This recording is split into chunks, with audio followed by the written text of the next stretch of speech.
Hello everybody, welcome to the Red Devil Experience. My name is Eric. Hope everybody is doing well. We got the latest Manchester United news. We're looking potentially, most likely, our first signing of the summer, first Carrick signing as well. Ederson, Atalanta. Things have moved very quickly on this front in the course of basically about a week. We haven't been live for about 5-6 days now, and Ederson popped up on the radar, back on the radar, I should say. Like 2 weeks ago or so. And Manchester United, this deal looks pretty much set to be complete. We're gonna go through all the updates. As why I'm saying this, because it's pretty much basically a done deal. Personal terms have basically been done with Ederson. Manchester United have made a verbal offer and contact with Atalanta, and there's not much really to discuss between the two clubs when it comes to this deal. It is pretty straightforward. The fee is set. The fee is easily payable for Manchester United. It's one that I think they would definitely are more than happy to pay. So this one has progressed quite quickly, and seems like he's going to be our first signing. We obviously have encouraging positive news for Mateus Fernandes, the player that plays for West Ham. If you're not familiar, Manchester United are also pursuing him and have held talks with West Ham about the player. We have also gotten some sort of a significant update that Mateus Fernandes has given Manchester United apparently priority and would like to come to us over other suitors, because there are a couple other clubs that are interested in Mateus Fernandes, not just Manchester United. So, season coming to an end. Tomorrow is the last match. We are obviously, where we are. Nothing can happen. We can't go up. We can't go down. We finished third. We've gotten Champions League. We've gotten Michael Carrick confirmed as the manager going forward. And so it seems like all full steam ahead towards the transfer window and getting in the targets. And, listen, I don't know. Some people don't really like him or respect him as a player. In terms of they're calling him mid, they're calling him an average signing. Some people not too happy with it. I will say this, though, on the flip side, I mean, United fans constantly ask and moan that we move fast. And, we're starting off almost basically with a signing before the season even ended. So, we'll see what that sort of leads to going forward as well. Because, if we get one in right away, I will be encouraged by it because, as I've been saying for quite some time, and many of us have been saying for quite some time now, we need 3 midfielders. If we're getting one in, let's just say a week after the season's done.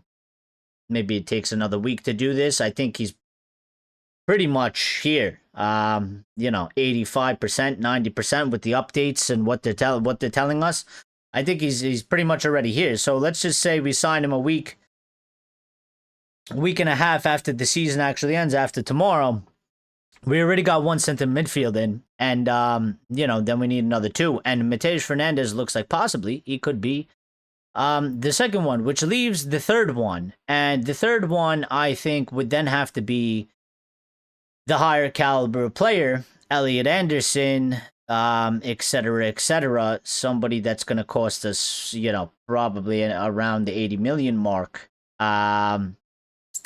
So, interesting things have happened, obviously, since we've been last live. Arsenal have won the league. Pep Guardiola has officially confirmed he's leaving Manchester City, so it's already heating up, and we haven't even really started. But it's going to be an exciting one. So I hope everybody is good. Hope everybody is doing well. To kick things off and start things off, as I'm giving you the updates about Ederson, get involved in the chat. Let me know what you think about Ederson. I want to hear, from the community, from the people watching. Hope everybody is doing well. But I'll just hit you with the updates, and, we'll talk about him coming through, because this is what we're looking at right now. So we had a couple updates. I'll start, listen, if you're up to date, bear with us. For the ones that aren't up to date, I'm going to get you up to date. So, I mean, I'm not going to go all the way back for the past couple days. I'm just going to do what sort of came out today to bring us all up to speed and on the same page. There's a couple things about Delo and Xerxes as well that we need to discuss. But Fabrizio Romano basically kicked us off today with saying talks between Manchester United and Atalanta over Ederson are advanced with an agreement close. However, United are still deciding whether to move forward and complete the deal. That was Fabrizio's update. Obviously, Fabrizio Italian. He's definitely got all the Italian sources. The big one to me is obviously Ederson did not play in Atalanta's last match. He asked not to play because apparently he said that he's got something going on, which would be the potential transfer to Manchester United. So obviously, this isn't just pie in the sky made up stuff. We are in there. We are trying to close an agreement here, and obviously, I think it is definitely very close if the player is asking not to play because he wants to be able to pass a medical, and obviously complete the deal as soon as possible. So you don't want to get injured before your big move from Atalanta to Manchester United. Now, Ty Marshall, who works for the Manchester Evening News, came after Fabrizio and was asked and spoke about the Ederson links to Manchester United. And he said that there is certainly a chance that Ederson will sign for United, but he won't be Casemiro's replacement. United are in the market for 2 or 3 midfielders this summer. I'm just going to stop right there. They keep saying, sorry. They keep saying 2 or 3 midfielders. It's got to be 3. It has to be 3. Can't be 2.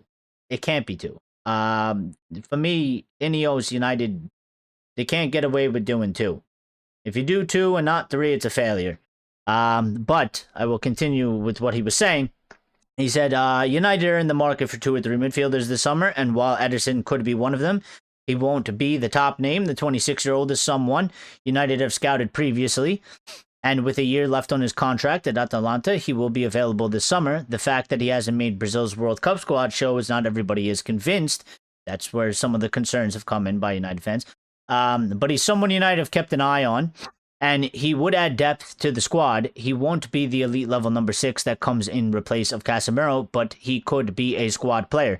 Now, here's the thing about Ederson. For me, the way I view Ederson, him coming in, is he would be the replacement for basically Manuel Ugarte. Because Manuel Ugarte needs to leave. Manuel Ugarte needs to be sold. He needs to be replaced. So we need somebody to come in and replace him. I think right off the bat, I will say that Ederson can probably give us more than Ugarte can.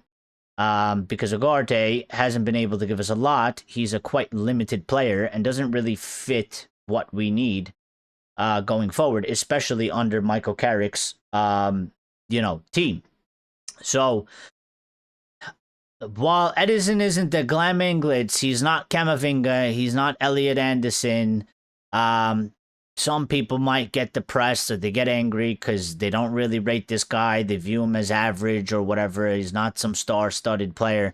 One, I do think he can come in and have an impact. 2, it's something different. It's something we don't have. I'm okay with giving it a go. I think he's a decently good player. I'm not here calling him world class. I don't think he's awful. I think he can come in. He can probably give us more than Ugarte. I think it's an upgrade on Ugarte, and if it's an upgrade on Ugarte, I view that as a positive. I view Mateus Fernandes as kind of the third option, a little bit more unproven, sort of experimental, but has played in the Premier League type of signing if we go for him. And then obviously we need the bigger name, bigger sort of profile with the bigger potential, sort of the cherry on top of those 2 signings, is where we currently sit at. Lucky is here. Adam is here. Reynoso is here. Sebastian was the first one in here. as well. I'll just start with Adam. Adam says, "Hey man, I'm from another United channel, Real Reds Talk. Lots of talk about different midfielders. I personally think we make Anderson our first 100 million player. What's up, buddy? Shout out to you. Shout out to the Real Reds Talk. Yeah, a lot of different midfielders. I like that we have a large list. I'm okay with the list as well. I think the list, as big as it is, when you take a look at all the players, I'm not one of these people that gets so fussed up because we don't get the top tier names. Because as I've learned throughout my time in football, sometimes the top tier names flop, and sometimes the one that are a little bit under the radar actually come in and do a good job or a better job than anybody expected. Sometimes they do hit the money and that they weren't very good and that they, didn't work out. I'm okay with this signing. And as I just explained, I think, listen, if you get Ederson, Mateus Fernandes, and you get maybe an Elliot Anderson or something like that as the cherry on top, I'm okay with that as sort of a midfield reset, rebuild in its current standing, in its current form. Addition now with Kobe Mainu. I think it's sort of a balanced and decently put together midfield. You got somebody like Ederson who's 26 years of age. He's got experience. He's a little bit more rounded out. And we'll get two younger guys, whether it's Elliot Anderson or somebody else, maybe Baleba. And then you have somebody like Mateus Fernandes, who's also young, who has room to grow and develop and go forward. And then obviously we have our our star boy, our wonder kid Kobe Mainu, who has much further to grow and expand. So Lucky says Ineos were looking to sell Xerxes, Everton. Yes, we will get to that. Renosa says, I see the Carrick appointment at the end of the window. If our signings are good and competitive, it will look like a legit decision. Same with Ederson. If two more mids come in, then it will be good. Well, yeah. I think with the Ederson thing, I think, like I just been saying, I don't think it's, I'm not going to go on a rant and say this is trash and, this isn't good enough and any of that. I think it's a decently good signing. I think it's a good place to start. 26-year-old for about £35 million is the quoted fee. And I think that's it's not a bad start to go from. I think it depends how it ends. Because really it's not where you start, it's how you end, right? So, at the end, when we're looking at it and we're like, okay, these are our three midfielders, how does it actually shape up? And how does it look? Then really, the Ederson signing will have a little bit more, I don't know, good or bad to it, depending on what it is. Because nobody really expects Ederson to be, we're not saying he's the guy. You know what I'm saying? He's not the guy. He's just a guy, part of the plan. But we still have to go and get the guy. Now, I don't know what's been the updates necessarily, particularly around Elliot Anderson. I've been a little bit out of it. I've been busy for the past week. So I've been trying to keep up with the news and stuff. But I haven't had a whole lot of time like I usually do. So I've definitely missed things. But my initial thought is with Pep leaving City and United finishing in Champions League and in third, and we have Carrick, and we've been on a roll under Carrick, and we've been the best performing team in the Prem since Carrick's come in. I'm just wondering if maybe we've gotten a little bit more of a boost in that Elliot Anderson race now that Pep is leaving, because I think that does take a bit of a hit. Obviously, listen, they're still City to a certain point. They still have a bunch of money. It looks like they're going to get Enzo Maresca. They still have their people at the top of City running the football club.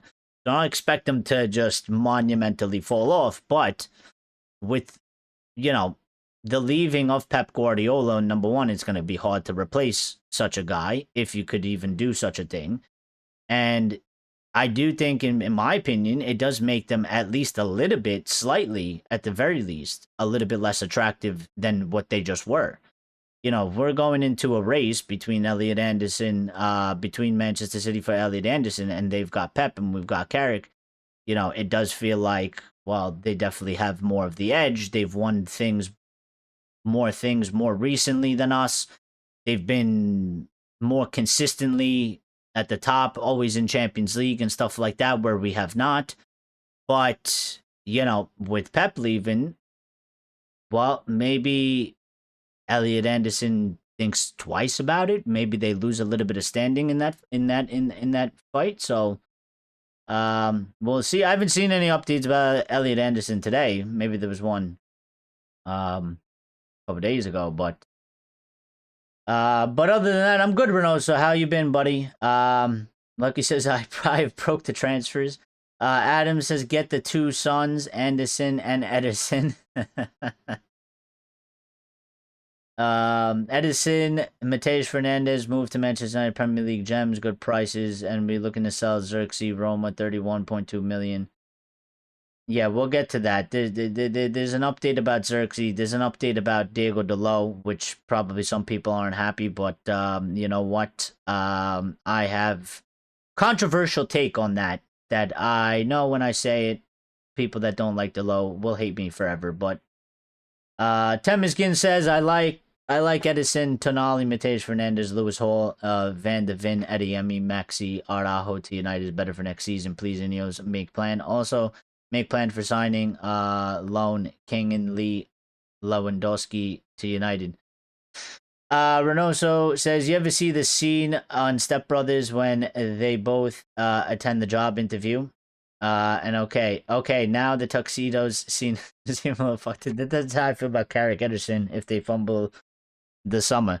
Well, listen, I'm okay with Michael Carrick. I think when you look at the situation pertaining the managerial situation, it wasn't per se a great list of people out there in terms of availability. And I think Michael Carrick coming in and doing the job he's done, I sort of look at United and say, well, listen, I mean, last season we finished 15th. The season before that we finished 8th. We've been sort of just free roaming for a little while.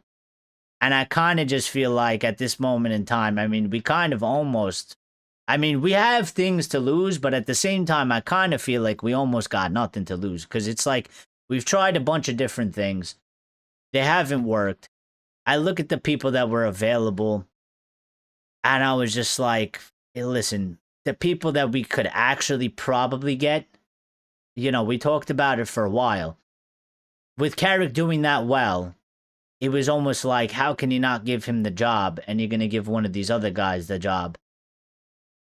You know, and I think most people always said, listen, if there was an Ancelotti ready to come, or, you know, Luis Enrique, then obviously, you know, go and get him, and we'll take them every day of the week, as much as we love Carrick. But we couldn't get those guys. So I think, you know, I'll say this. I think Ineos probably made the right decision right now based on what was out there and with what Carrick did. And, you know, I always did say that it would be a bit weird for him to do so well, which he did, and then kind of just cut that off and start completely fresh again under somebody totally different that isn't that level of eliteness.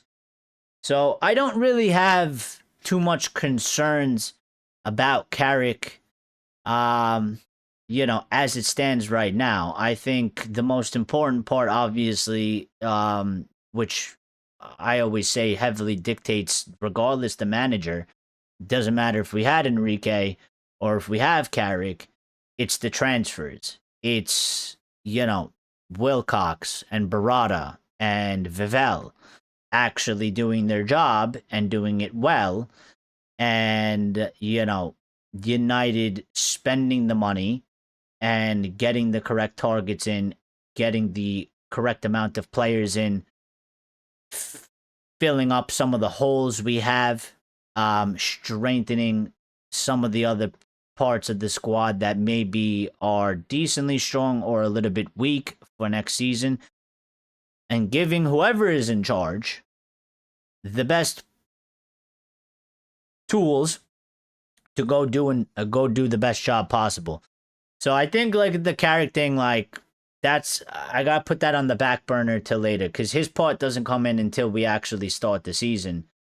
And how he handles different situations throughout next season, Champions League, and squad rotation and improving the team on the pitch and stuff like that. So we'll see how that goes.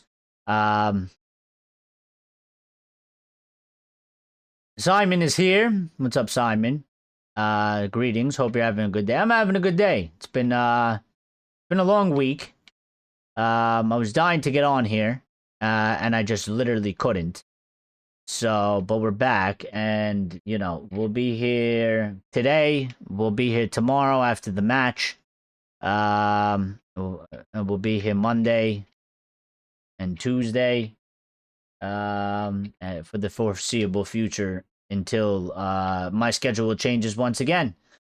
Just how much are we or have paid for Ederson? Well, I believe the quoted fee is about £35 million, somewhere around there. I didn't even finish all the updates, but Mate Moretto said Ederson towards Manchester United. The two clubs have reached a verbal agreement. The player has already found an understanding on his personal contract. The very last details on the fees need to be sorted out. New talks in the coming days to reach a final deal. That was about 11 hours ago. And I'll give you the most up-to-date stuff. Let me find it.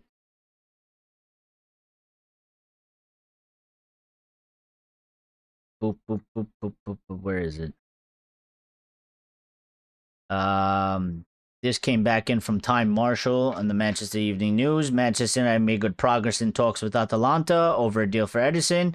Not done yet, but the Brazilian midfielder could be the first signing of the summer for Manchester United. I think he will, with the way the story is going. He then followed up by saying that a deal between United and Atalanta for Ederson is now close to being finalized.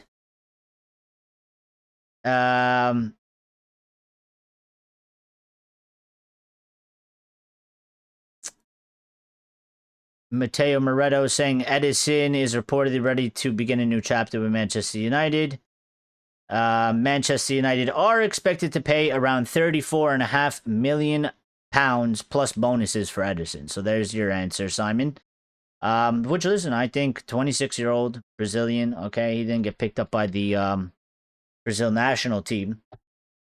Okay, which some people will have a very big problem with that. I don't really care. Because I don't rate international football like some people do. And I completely separate the two. I don't have any correlation for it at all. But some people will use that to say and confirm their point of view that he is mid. I think a 26-year-old experienced player that can give us more than Ugarte is a little bit more versatile. I would say he's better than Ugarte for £34.5 million. I think is a good deal. £34.5 million, I think, is perfect money. It's not a lot.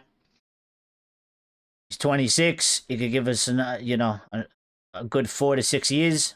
So yeah. Ederson reportedly asked not to feature against Fiorentina yesterday as he feels a move to Manchester United is now one step away, which he did. He did not play. And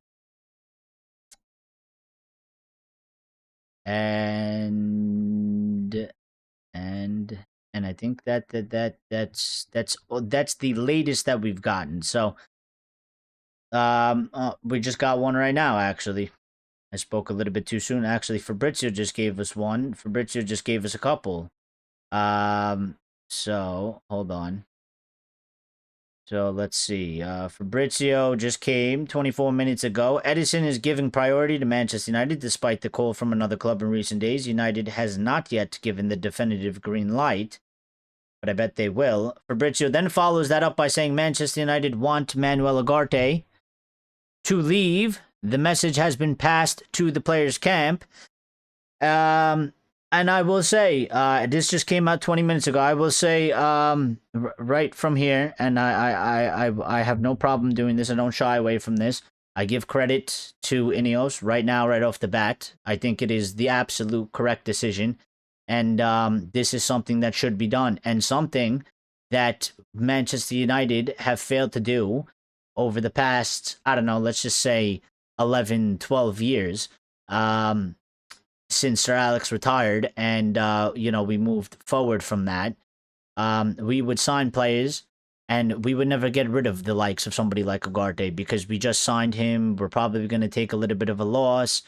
It's better to just keep him and, keep him part of the squad. It's expensive to get rid of that guy and go sign another player. So we would have just kept him part of the squad. They're not doing that. They shouldn't do that because obviously the proper way is he's been here for 2 seasons. They have been quite flat or disappointing. And he doesn't seem like he's one that's going to work out for us. He hasn't showed anything.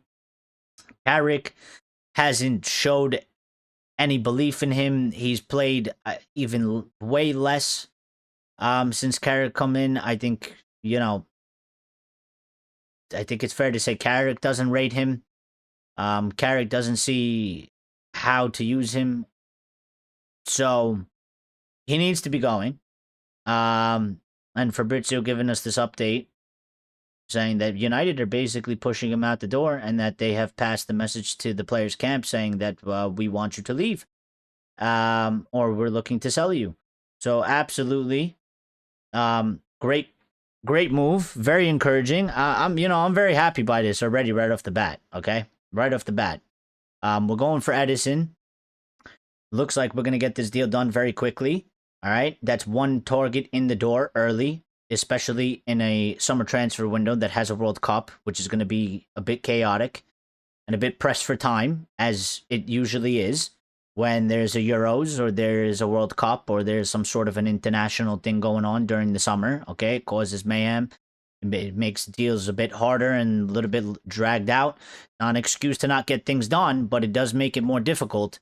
And we have one match tomorrow, and we're starting like this already. I'm encouraged by it. I am. Not doesn't mean that it's going to be a success, but I'm encouraged already by the start.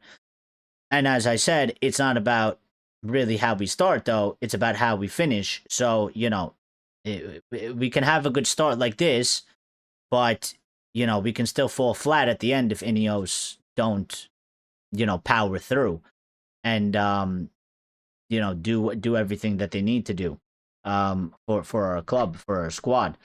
So Hasib is here as well. Simon says, good for Bruno getting Premier League Player of the Season. Yep. He got that as well. I hope tomorrow he gets his 1 assist, at least. I would like it if he gets a couple more assists. Push it even higher, push the bar a little bit higher. But I hope Bruno gets that assist. I hope he actually breaks the record.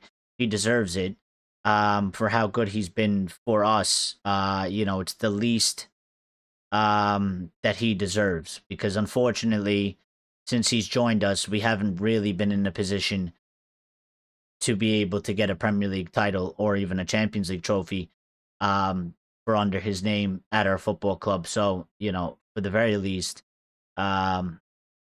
he's gotten Premier League Player of the Season. He does deserve that. And hopefully, he sets a new record and doesn't stay tied. And we'll find out tomorrow. Time to get behind Carrick now and hope either the Scrooge brothers or Ineos will back him too. Well, the Glazers aren't going to do nothing. The Glazers aren't going to do nothing. The Glazers never do anything. The Glazers don't even know what's going on right now. In terms of footballing. They have no clue. That's why Ineos is here. Ineos is here to run it for them. Essentially. So our hopes are all basically on Sir Jim Ratcliffe, Jason Wilcox, Barada, and Vivel. I like Vivel the most out of all the guys that we have there. Vivel gives me the most hope. Vivel, I think, is probably the most brilliant one that we have.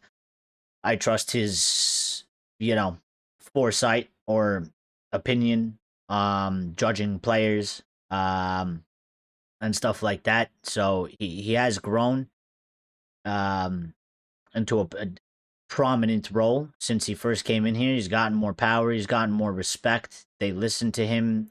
His word is taken very highly than what it once, how it first started out. So Wilcox gives me a little bit of nervousness because there's some players that he has identified already in the past that he would have liked that I don't think were such great ideas. One of them being Liam Delap, and we didn't get him because he chose not to come to us. There's been one or two players linked with us so far for this summer that came out reported as Wilcox driven that I don't know about too much in terms of I'm not too fond of them. I don't think that they're great ideas. So, we'll see. I do think again probably the best goal is 5 players. They could do 4. It's a similar scenario to last season. I asked for 5. I think Ruben needed 5. I think with the change that had to happen with the change that they made, trying to play that way and that system was monumental, that you had to try and get in as many new different types of players as possible for that specific scenario and manager. I asked for 5. We got 4. And I think we were a bit shorthanded in the central midfield. That should have been our 5th signing. We didn't get it done. And the same will go for this. I think 5 is what we need, especially with this midfield rebuild. 3 of them have to come for the midfield. So I think 4 would be a little bit short. They could do 4 though, but I think 5 is obviously the best help that we can get. So they got to move forward with that. Let's see. First hole to fill is Casemiro as well.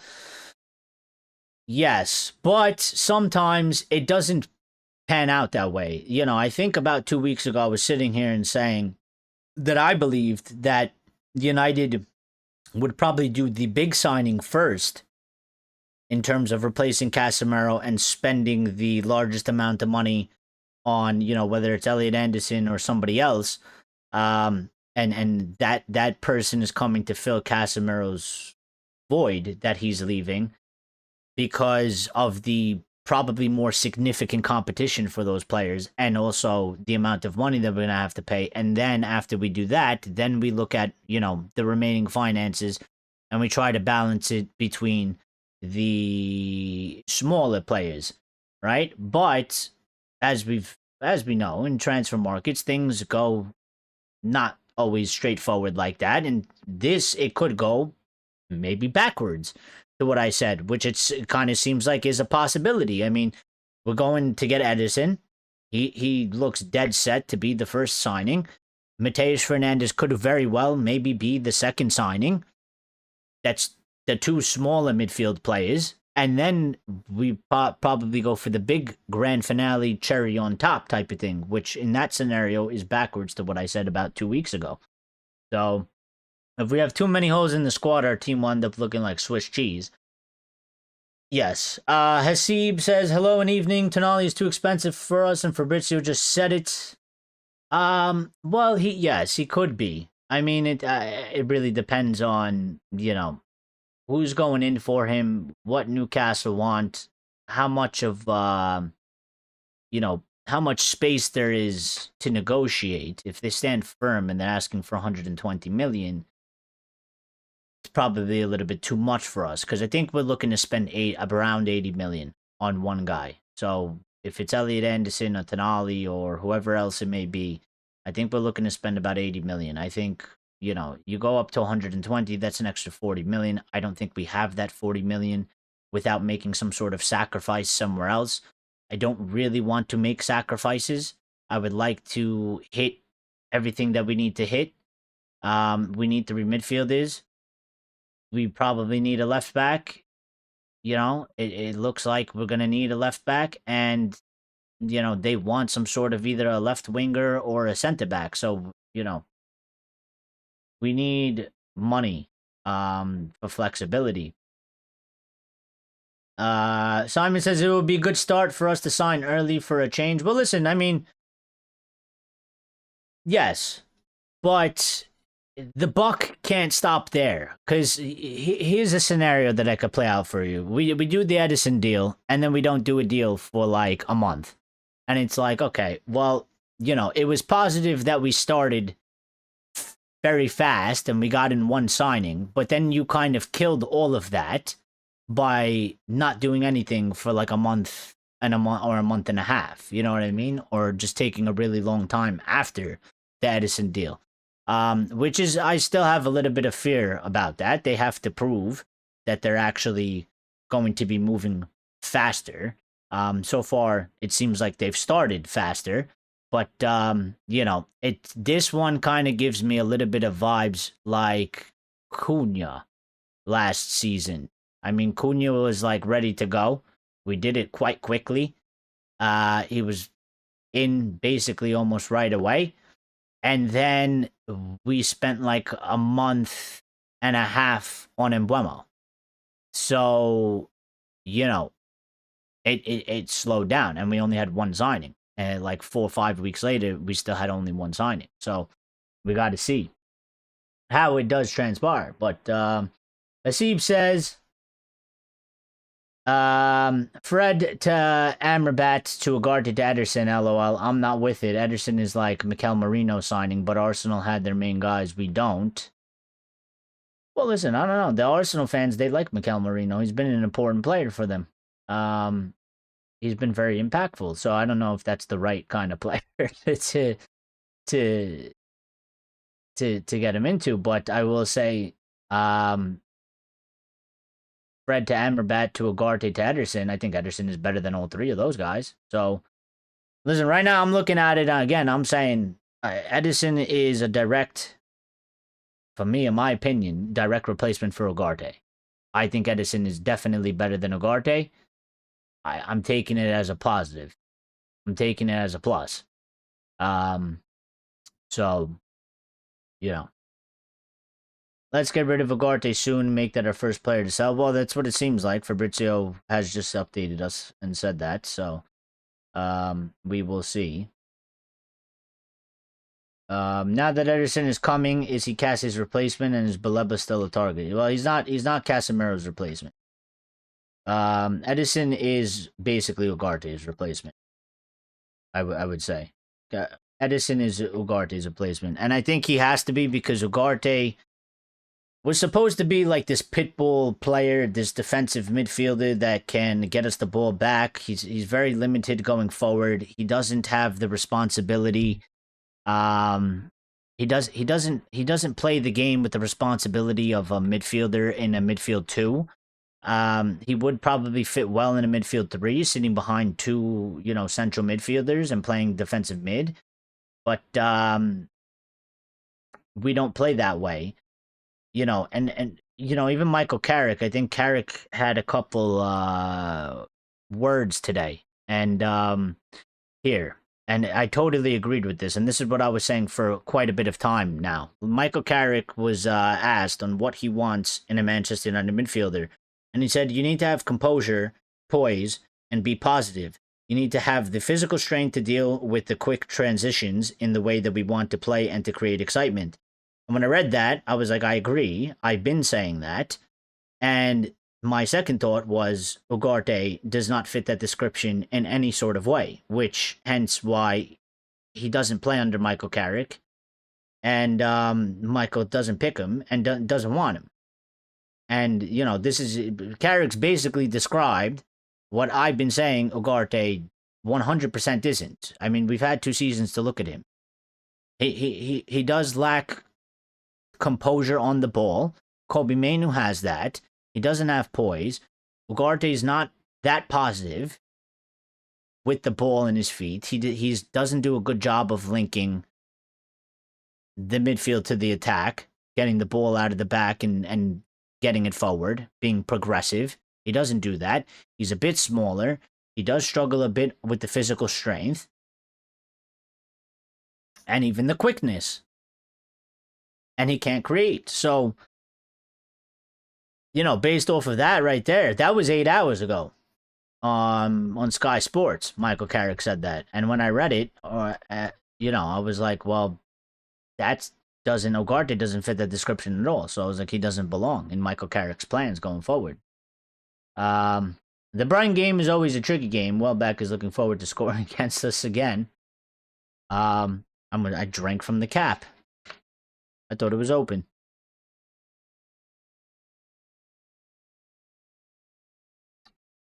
Well, yes. I mean, we'll talk about the Brighton game in a couple minutes, okay? Towards the end of the show. Okay, Lucky says, breaking, Ben Jacobs, Manchester United will be one busy club in the transfer market. Summer, the club looking to find 5 to 7 players. Okay. Well, listen, I think 5, if we do 5, I'm fine with 5. You know, I'll always take more players. I think, I don't know how would exactly do 7. If they do 7, I'll be happy. I think it's a lot. And there's a flip side to that concerns me a little bit. But as I've always said, I'd rather have more players than not enough players. So, you know, for me, the more the merrier.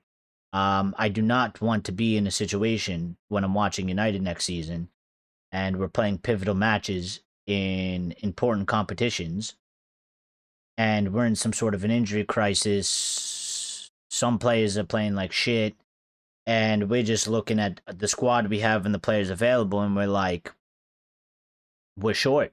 We're short.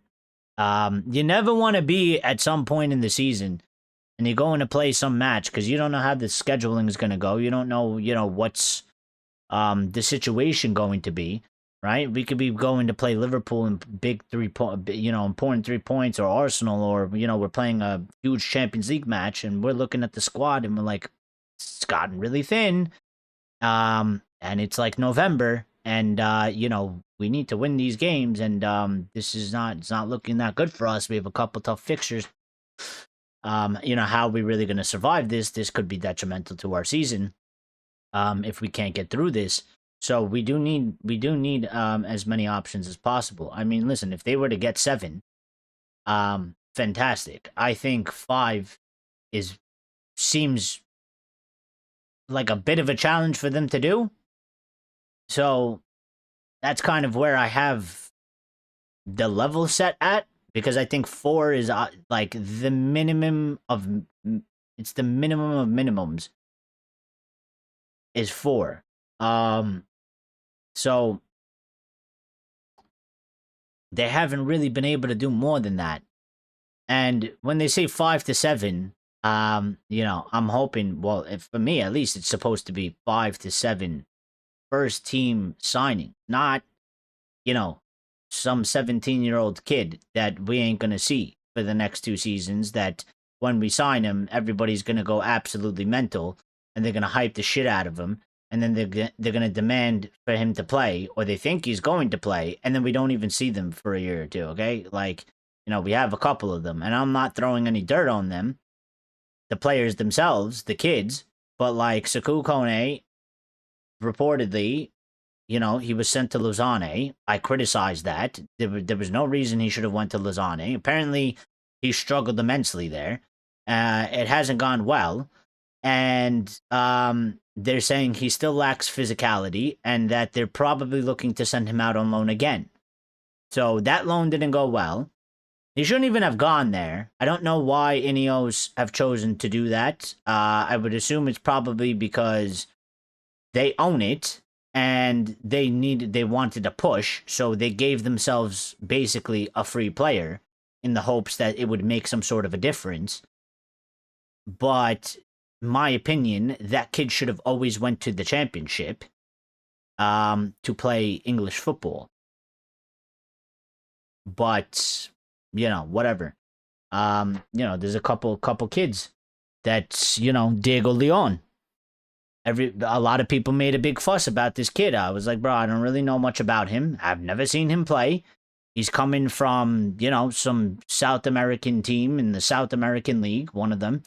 And people were just talking about him like this kid was going to feature in the first team. And I was just like, I mean, I'll see it when I believe it. I was like, I don't know. I think that's a bit quite hard to do, coming from where he's coming from, and he's just going to be in the team. We haven't seen him, and he doesn't look necessarily like he's going to be involved next season. There's talks that he will be sent out on loan. So my only gripe with our team is not having Maguire and Shaw not going to the World Cup in May. Is maybe Maguire's mom will keep him busy and fit during the tournament.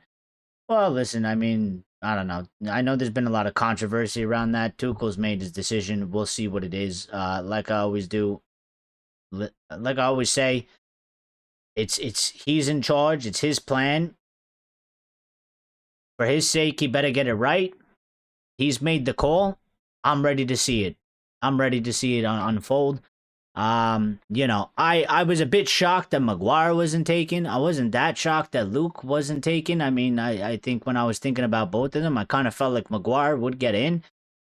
With Shaw, I was like, I don't know if he's going to get in. I was like, I don't think Tuchel really likes him, and, hasn't featured too much. So I wasn't super shocked that Shaw didn't get in, but I was a bit shocked that Maguire didn't get in. I thought Maguire would get into the squad, but listen, it could be a blessing in disguise to a certain degree. I mean, maybe Maguire didn't have to go and play those matches. Maybe he'll be a bit more fresh for us. He is a bit old now, so he'll be a bit more fresh for us. He can go and relax and rest up and get ready for next season, and he won't need time off coming back, so he'll be here for preseason. So maybe it's better off for us anyway. The same thing for Luke Shaw as well, especially with his injury record. So maybe he didn't have to go and play these extra games for England. So maybe it's better for us in the long run. So we'll see. Like he says, Eric, we're looking to do 3 signings straight away. Well, let's see it. I'm ready. Hasib says Fabrizio just said Tonali feels like expensive for United, and Laurie Whitwell said before Tonali interest has cooled. Well, it could definitely be. I would just say, until it's resolved, I think it's always open to a certain degree. I mean, the interest could have cooled down a bit. For sure, and he might actually be too expensive. I mean, I can understand why. But, again, things can always change. Things can change quickly. And, 1 week it could look like he's coming. The next week it could look like the deal ain't happening. The next week it could be back on. So, we just got to see how it plays out going forward from here.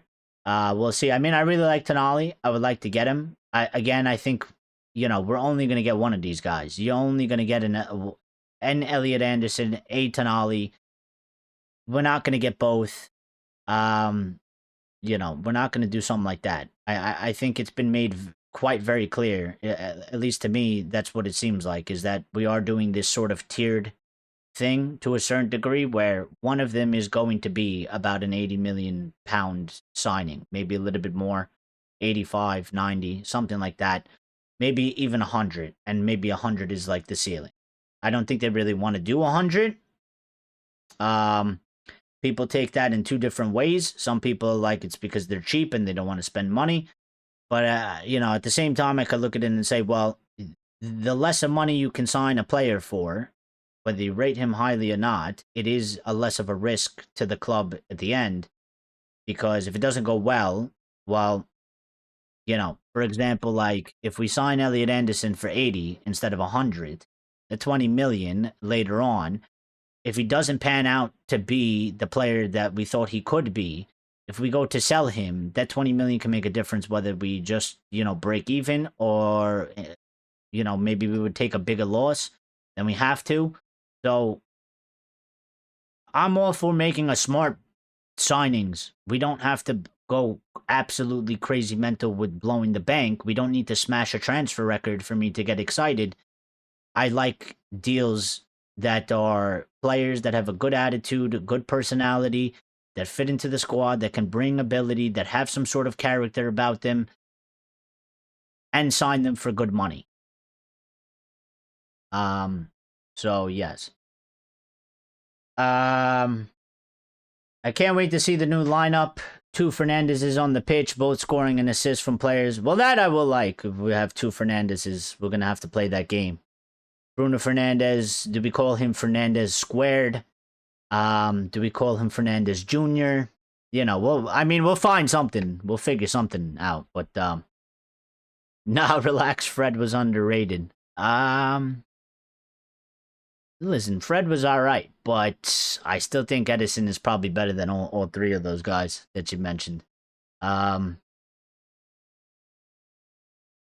If Spurs go down, then I hope we don't sign any of their players. Well, we are still looking at Mickey van de Ven, and if Spurs goes down, Mickey van de Ven could potentially be available for 50 million. And this is what I do find interesting about sort of our situation and scenario. We do have a bunch of targets, even in some of the other positions that maybe some people feel like are less likely to happen or maybe not an absolute priority. What I will say about this as well is I do think that Ineos have brought a little bit of flexibility into this. I can kind of see it here in that they are looking to do certain things, but they are keeping other things open, which I think is important because a lot of times, you can set out on a plan for the transfer window, but things may happen that are a little bit out of your control. They don't really necessarily go your way, and then you do have to pivot. In the past, we really only used to have plan A. And when plan A basically shit the bed, we then shit ourselves, and then we panicked because we weren't prepared for, what if we don't get this player, or what if this player decides to, go to a different club? We basically put all our eggs into one basket. We're not really doing that anymore. I think somebody like Van de Ven, for example, like the center-back position, I don't think is necessarily a priority.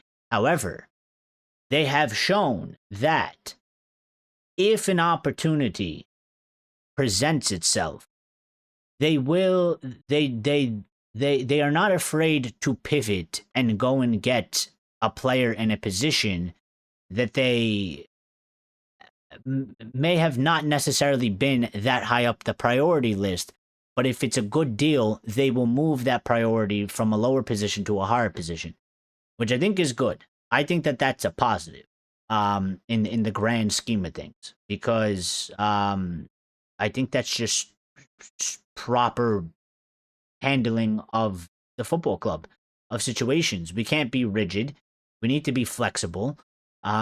Things happen, and sometimes, there's a player in a position that you didn't know was necessarily available or was going to be available, has become available, and it's sort of a steal. So maybe somebody like Van de Ven for 50 million, you would never be able to get Van de Ven for 50 million regularly. Like if you wanted Van de Ven generally and they stayed in the Premier League and they had a decently good campaign, you're not getting him for 50 million. There's no chance. So if they do get relegated and he is available for 50 million, well, they might have to move for him, or they may choose to do so.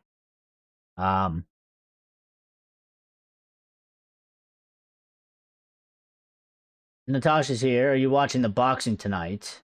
I'm watching Aiden Ross brand risk. Natasha says, hi Eric, missed you. Where you been? I've been working. Busy. Missed you guys too though. Grace is here. Oh my god, I missed so much. Alright, let me try and catch up. Guys, please make sure you're smashing the like button if you're new and you enjoy the content. Make sure you subscribe, hit the notification bell icon. We're gonna be live for the whole transfer window as basically almost every day, as much as we possibly can. So If you're enjoying the conversation, get involved in the chat, say what's up, give us your opinion. You don't have to be afraid or scared or anything like that. I'm not going to destroy anybody's opinion. This is a free space for people to come and present their ideas. But yes. Let's see. Where are we? Slice of Sib said, "What's up, man? What's up, bro? How you doing? How you guys doing? I hope everybody is well. I want Spurs to go down so I can dine on it for a week, and so my greengrocer. Yeah, I mean, listen, Spurs going down will be good. I know a couple people that are Spurs fans. I have one in mind. I would like for it to happen because I got shit talking to do. Okay. I told them after we gifted them the Europa League final, I told that person, I said, enjoy that trophy. I said, enjoy your present that we gave you because it's the last one you're going to get and you're going to ever see until you're very old and wrinkly. So, if they get relegated, as soon as they get relegated, messages are going out. Slice says we doing 67 signings in my opinion as well because we selling many players and as well we got the 70 million from January as well. Well, we'll see. I mean 6 and 7 signings will be good. 6 and 7 signings will be great.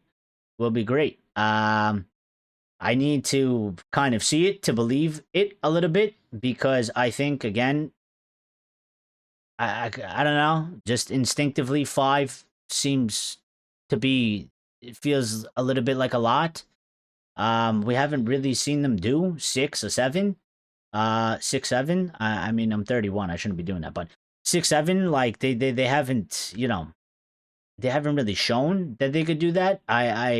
There's a World Cup, and we don't know exactly how much money we have.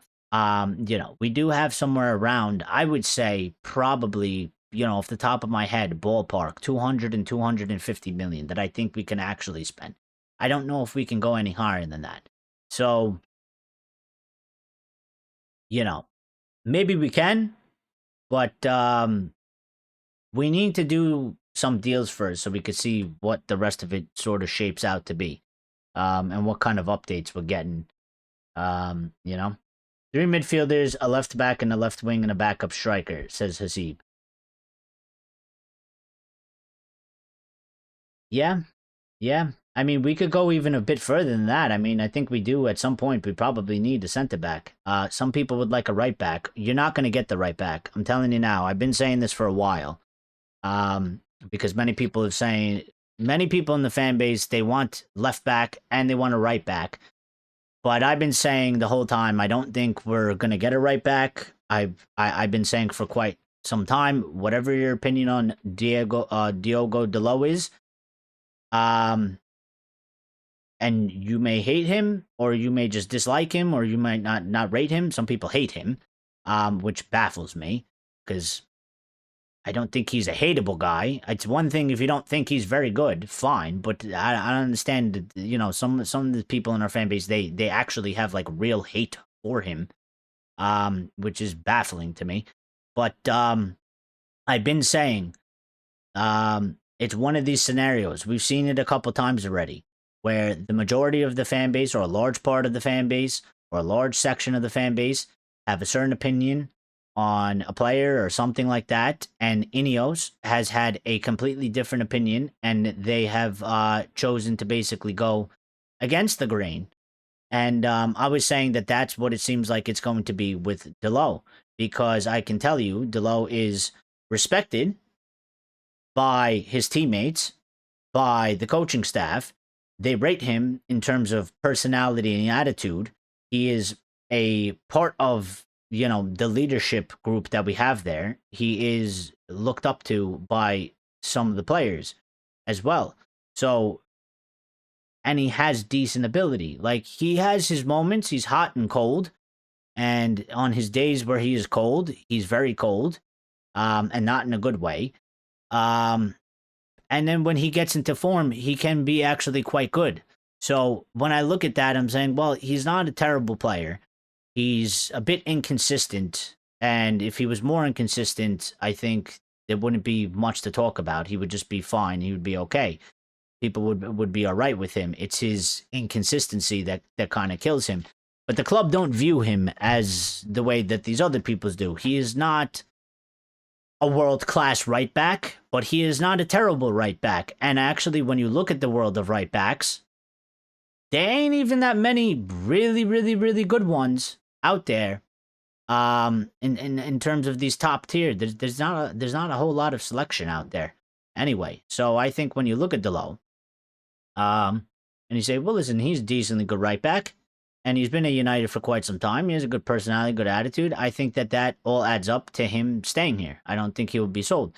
On top of that, I will say, you know, if Delo is so bad, like some people might say, and I know it seems like I'm going on a Delo defense right now, but it's just, I don't like the inconsistency. If Delo is so bad, because I don't think he's so bad. If Delo is so bad, then why is Real Madrid, Bayern Munich, and who was the other club? PSG or something like that? 3 top clubs are reportedly interested in signing Diego Delo. Real Madrid has been linked with Delo for almost a year now. Still interested. Mourinho's going there, so that kind of makes sense that that's come back up. But Bayern Munich are also interested. I mean, if he's so bad, why do these teams want him? So, I disagree with that section of the United fan base that say Diego Delo is the worst player they have ever seen, and they want him kicked out of the door. I don't agree with that. I think he is useful. And I think we need to hold on to him. It's going to be him and Maz on that right-hand side. I don't think that right-hand side can get touched right now. I think maybe that's something you could look to do next season or at the end of next season going forward. And see how it goes with that. If we get Tonali, Mateus Fernandes, and Ederson in the midfield, I am content. And that's what I'm saying. Tonali or, you know, Elliot Anderson, whoever it is. But I think if you do 3 signings like that, I'll be content too, Slice. I think, again, that's sort of what it's shaping up to be, where it's going to be one big and then one sort of in the middle and one a little bit on the lower edge, lower tier. And I think that's fairly balanced. I think those players, again, I don't have a problem with any of them. I really, really like Tonali. I think he's an excellent player. Whether we could get him or not, I don't know.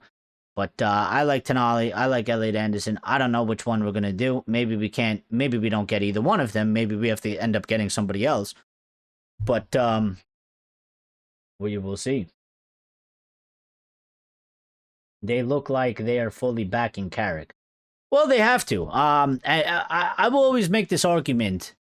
You know, let's just remove Carrick out of the equation for right now. Okay, I would take it one step further and say they're backing the football club, because at the end of the day, the squad, the team, the club. We need to do this to progress. We need to do this so we have a better season next season.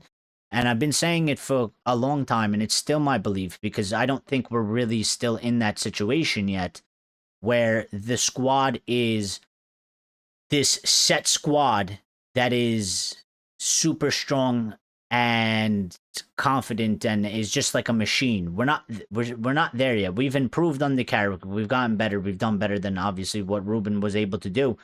And even, you know, the last 2 seasons of Ten Hag, we've improved, but we're not there yet. And so the way I view it is like, again, regardless of Michael Carrick, you got to do this business. Doesn't matter who's in charge. If it was Carrick, Enrique, Ancelotti, you know, Emery, whoever it was, pick whoever you want. Zidane, I don't care. Whoever was here, they would have to do what they're doing, or potentially what it looks like they may do. They have to do it regardless. It's the only way that we're going to move forward. So, in a way, yes, they're backing Carrick. But in my opinion, really, I look at it in the bigger picture and I say, well, they're backing the club. Because we're at a point and we want to go another step or two higher. And the only way we're going to be able to do that is by getting and doing good transfers, and getting the numbers in and getting the quality in. So we'll see. We do have updates on Xerxes as well, that I will get to as soon as I catch up with the chat, because I am quite behind, so I apologize. I try to hit everybody's thing, but I feel bad leaving out comments. I don't purposely skip any.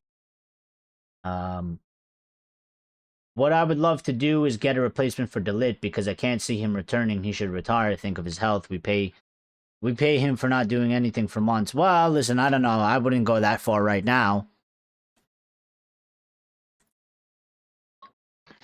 He's had a really bad injury. It was a back injury. It's unfortunate. He's had the surgery, and I'm willing to give him. I think he deserves another opportunity in terms of a chance to see, if he can sort of overcome it. I don't think he should retire right now.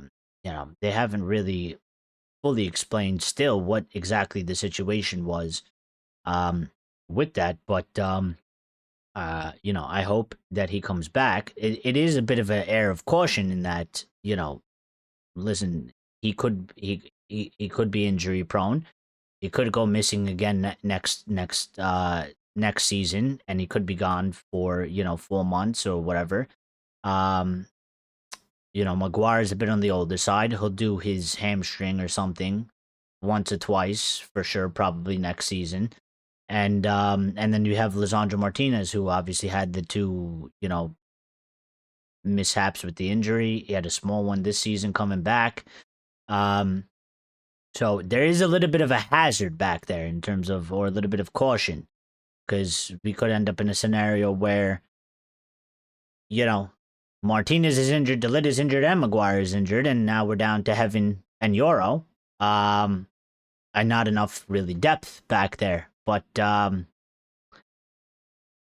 don't know. It's a bit of a gamble that I think we're gonna have to take. I mean, we got 5 technically. I mean, Maz, you could use him as a center back as well. He played there before. He did well when he just last played there. He was doing it in the 3-back. He did well in the 4-back. So yeah, I think I don't know. It's a bit of a risky one. It's a bit of a gamble, but hopefully it goes well for us. Hopefully, we don't end up in that situation. Hopefully, Delit comes back. He gets over that. He'll be fine. Hopefully, Lisandro stays fit, and we'll be okay.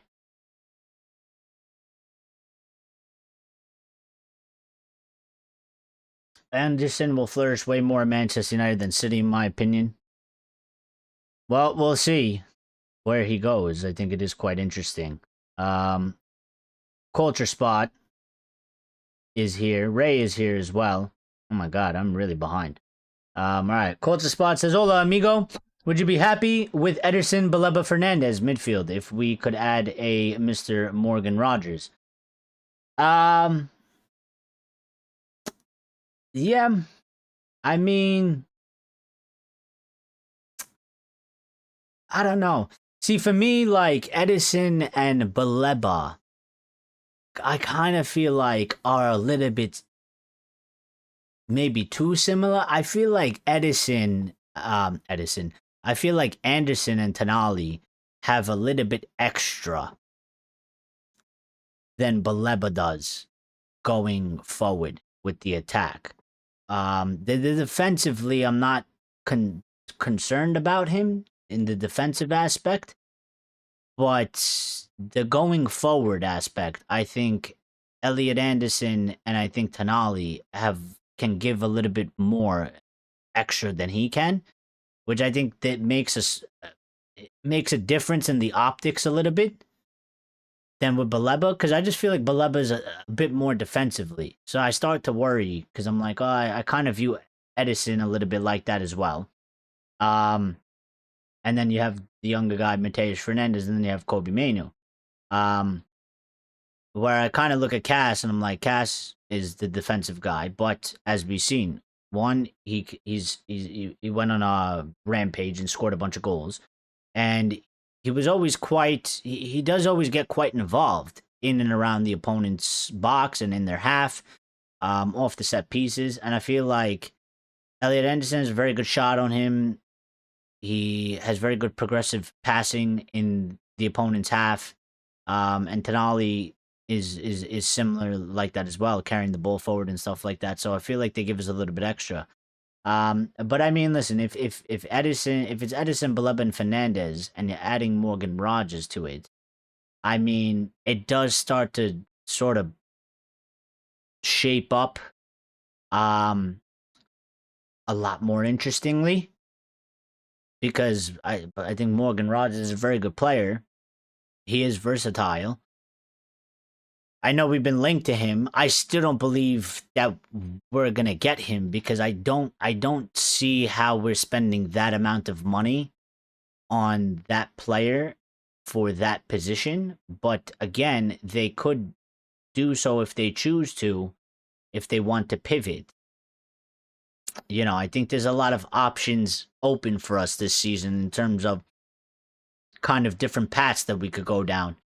And with the money that we have, and we could, I think we have more flexibility this summer, so it's going to be quite interesting to see exactly what happens. But welcome, Culture Spot, and thank you for your comment and question. Appreciate it. We for sure getting a winger this summer as well, I call it. Well, it's been reported that for a while. I just don't know which winger necessarily we're going to get. So, and how much he's going to cost.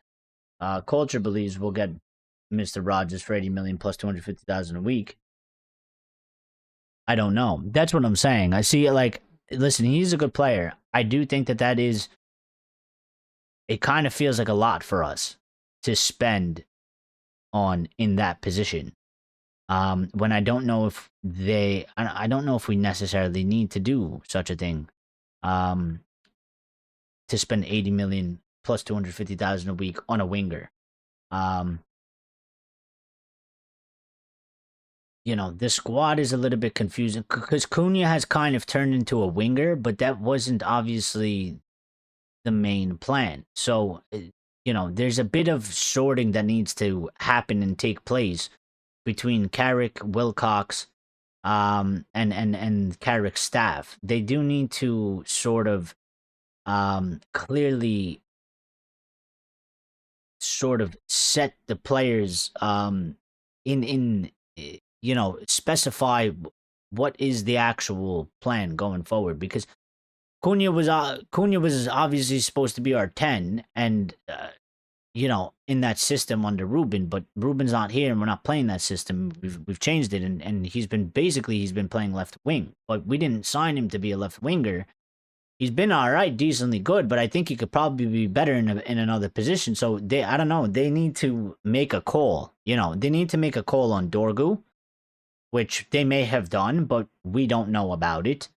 But they need to make a call on Dorgu. Is he a left back or is he a left winger? Pick one and let's move.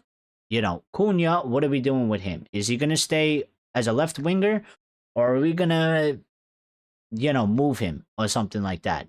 So we can identify what we actually got, what's the plan with some of these players going forward, and then what we need going back. We obviously still need a winger one way or another, but if you have Cunha, you have Mbeumo, and you have Diallo, I find it a bit hard to go and spend 80 million on a winger when we need to do these three signings in the midfield. We need to sign a winger or a left back or both, but maybe a striker and maybe a center back, So I don't really think we'll get Morgan Rogers, but we'll see. We'll assign 4 for 250 million thanks to European money, but low gate receipts. Natasha says, so United signings will be Ederson, Fernandes, and Baleba, and that is it. No, that's not it. But Ederson does seem ready to go. Fernandes quite positive updates on him. Could be number 2. And number 3, we'll see what happens.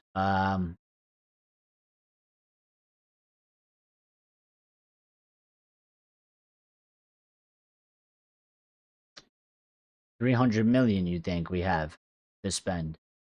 Ray says, hi, Rez. Let's finish the season with a win. I take 2-0 win. Well, I hope so. Let's, yeah, I mean, like, let's finish. What's up, Ray, by the way? How you doing? Yeah, I mean, listen, we have one more job left to do. You know, it doesn't, like I was saying before, it doesn't really affect us. We can't go up. We're not going down. We're staying in 3rd, but it's the last match of the season. We got one last job left to do before the World Cup and the summer window officially opens and transfer business officially starts happening. Let's go out there. Let's win.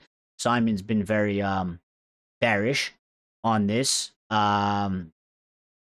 against Brighton. Keep saying Welbeck's going to score against us. And, they have been a bit of a tricky game, tricky opponent in recent times. So, and we're playing away. So, I will say this for Brighton. I would like to see some of the younger guys play. I would. I would like to see Shea Lacey get called back into the squad. I would like to see a couple of the other kids called up. Listen, like, get Tyler Fletcher or Jack Fletcher or something. There's no reason to have Ugarte. He's not staying. He's being sold. We don't need him. He doesn't need to be there. This game is literally a free hit. He doesn't got to be there.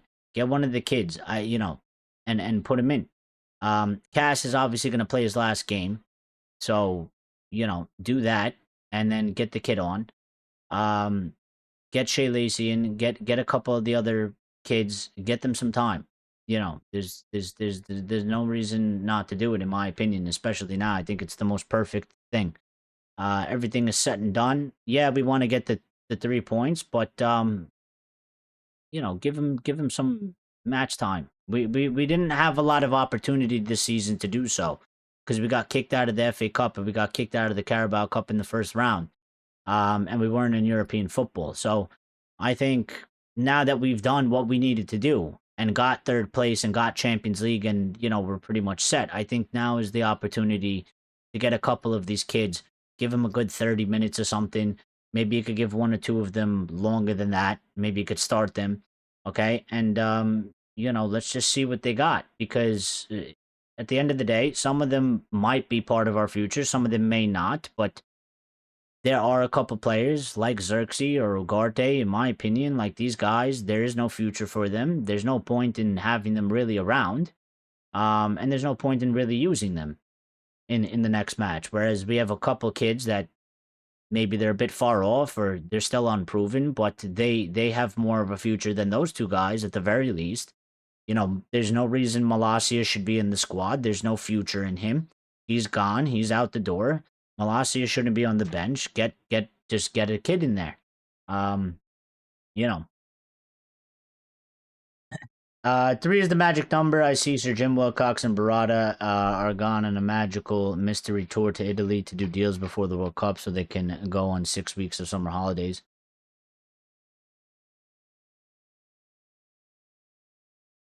Edison is a cheap 6 to half replace Uncle Cass. Don't think Italy goes further than that, other than getting decent money for Rasmus and hopefully Xerxes. Well, again, I think Edison is, in my opinion, Edison is the replacement of Ugarte. That's how I'm looking at it. Edison is not Casemiro replacement. He shouldn't be. And if they try to pass him off as he is, well, then that's bullshit. But I think, in my opinion, it's quite clear. Edison is the direct replacement for Ugarte.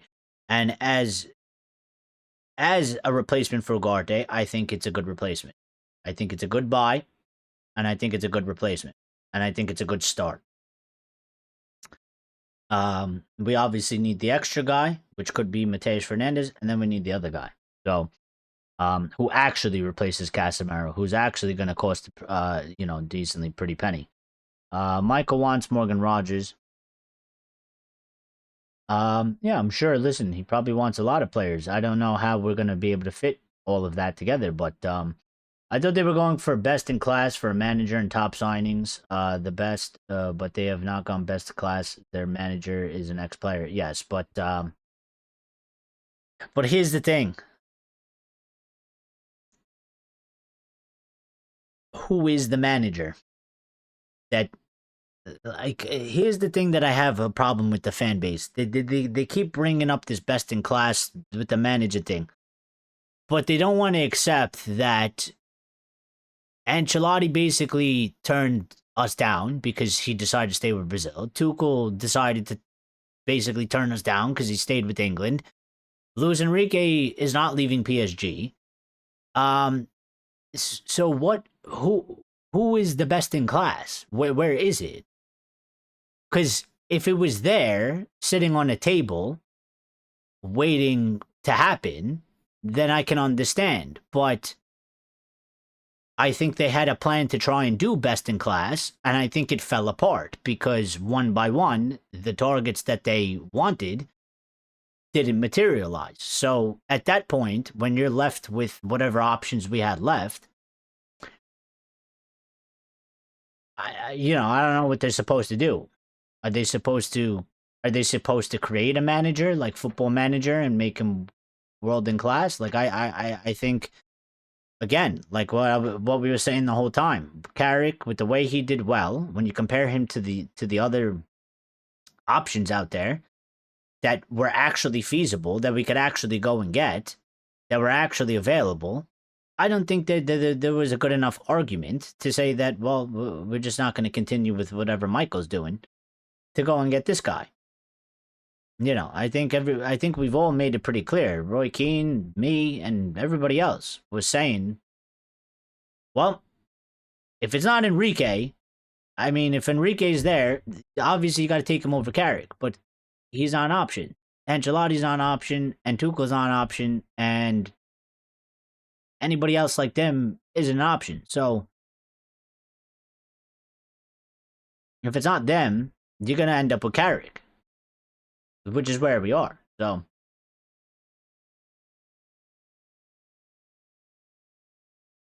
Jose could also block our chance to sign Chouameni. You think so? I don't know. We'll see.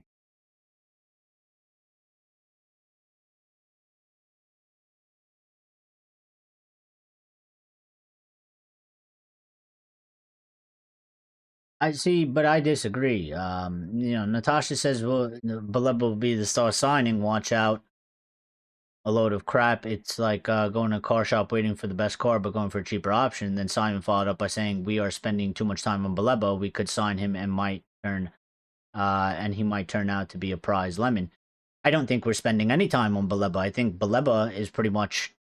I think the Baleba thing is all sorted. I mean, we agreed the personal terms over a year ago, and the reason why we don't really get any updates about Baleba is because there's nothing going on there right now. I mean, if we were going in for Baleba, we have to go in and basically we got to negotiate with Brighton, which we're not doing. So he's kind of just there. And again, for me, Baleba seems to be like this third or fourth option. I actually don't think that listen, we end up with him, but not really by it's not really by necessarily our doing, in terms of, it's not like they said, well, let's just go get him because he's cheaper and easier and faster. I think with the way it's looking like is they do want to get Elliot Anderson. He's still the priority. They're going to try and get him. If they can't get him, they might go to maybe like a Tonali or something. And if they can't get him, then we end up with Baleba. But if we try to go for 2-3 other players before Baleba, I think that's what we're looking at right now. Because if we wanted to sign Baleba, we could sign Baleba probably right now. I mean, we already have most of the work done.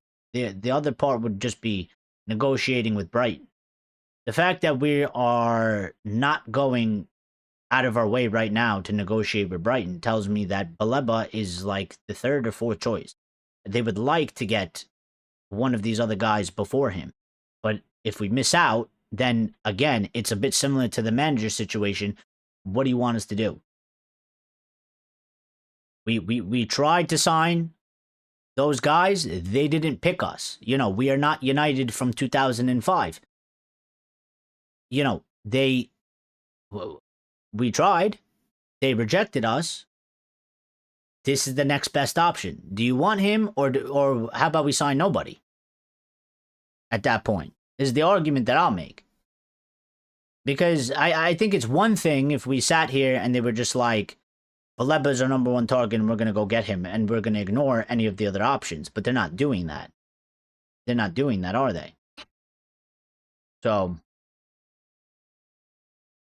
I tell you now, Eric, I'm sad to say it will go pear-shaped by Christmas. United have been here before and it goes pear-shaped. Well, we will see. I hope you're wrong. But, I see us assembling a Europa winning team for May 2028.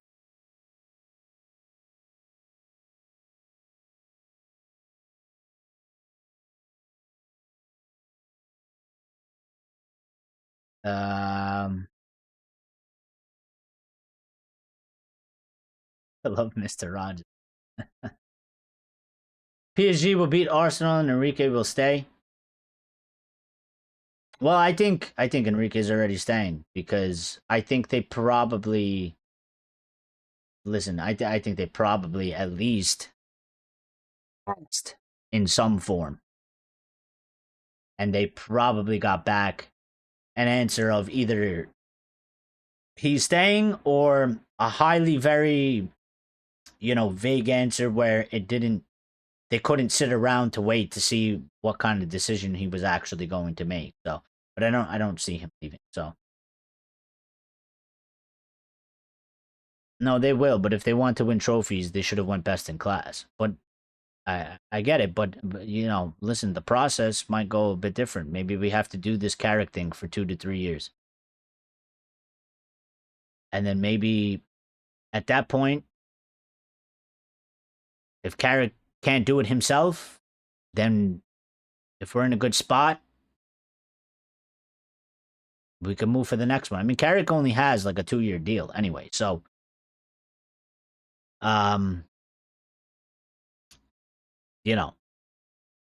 there's always a scenario that it could go bad and he gets sacked and it goes backwards, but there is another scenario where he does well.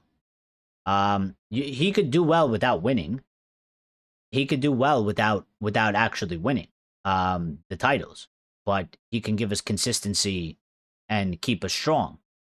And in 2 years' time, maybe an Enrique or a Hansi Flick or somebody like that is actually more available or more willing to come to Manchester United, and then we take that opportunity at that time. So maybe we needed sort of a little bit of a bridging of the gap in between. I don't know. Well, I mean, we'll see. It is a bit of a risk because he is a bit inexperienced, but for me at this point in time, been 12 years. We've had all types of different types of managers, experienced, inexperienced, the second coming, the third coming, it all failed. So I kind of just like, whatever. Let's just see what happens. Let's just see what happens. I think, again, the most important part anyway is it's not even the manager at this still at this moment in time. It's still the building of the squad and buying the players. So if we do that well, I think we'll be all right. Other clubs always seem to pounce quicker than United each window. We are wadding through certain players we wanted and failed because we dither. Well, kind of yes and no. I mean, yes, but also no. I think I think that one perception is, listen, I don't know, maybe a bit different, but I think most people, we're United fans, so we follow the United news on a daily basis, literally every day. We're looking up the news.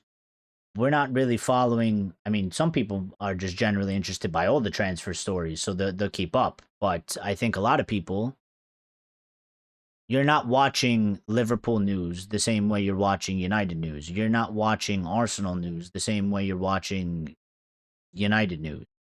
You're not watching Chelsea news the same way you're watching United news. So when Liverpool pop up or Chelsea or whatever, and Fabrizio announces it, and it's like, oh my God, like they made a signing. Like he just talked about it 2 days ago and now it's done. But like, really, it was probably going in a similar fashion to the way it goes for us, where they were talking about that for probably 6 months. And we just weren't paying attention because we don't really care because it's not our club. But I still think that I still think that we've improved in terms of under Ineos. I think we've gotten a bit faster. We've bought better players. We've spent better money compared to the last previous regime that was doing it for about 10 years or so. So, you know, and that does take a bit of time to really get to a level that's really good. You know, you can't be a disaster for 10 and 11 years and then clean up all that mess within 2 years. It is a bit of a slow process. I think, look, the first time that Ineos came in, that summer was a bit of a disaster. They weren't really prepared for it. They were on short time. And it was basically very similar to what happened before them. We were quite slow, but I think they picked it up the following transfer window. And I think they'll raise it up another level this time around. So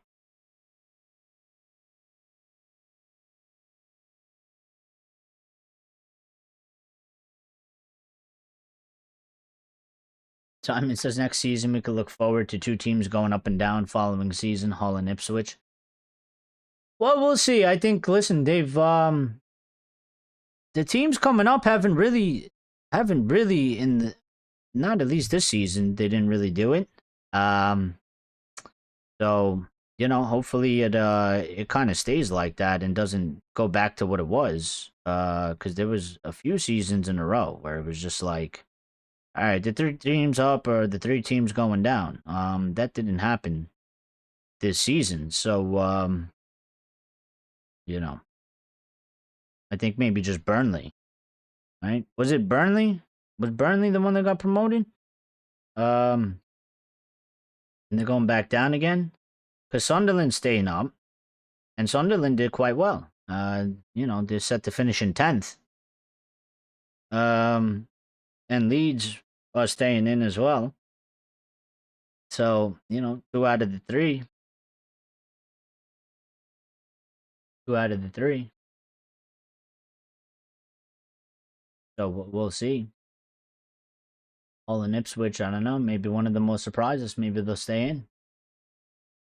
We should go and get Pedro Guilherme Abreu dos Santos from CR Flamingo. Big profit and good season striker for us that can help us. Who did he used to play for?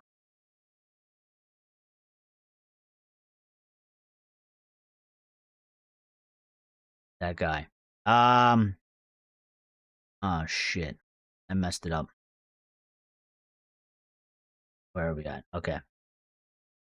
All right, real quick on the other things that we didn't really touch up on, okay? So I'm gonna hit this. I'm gonna hit this real quick. All right, because we spent a lot of time talking about Ederson.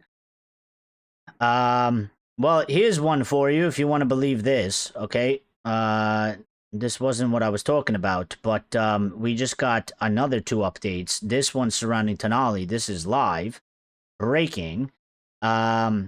Just in, this is from Tutto Mercato Web. Okay, so Italian source, Italian outlet. All right, Manchester United are close to reaching an agreement with Newcastle for Sandro Tonali. That just broke, and the other one is coming from Nicolo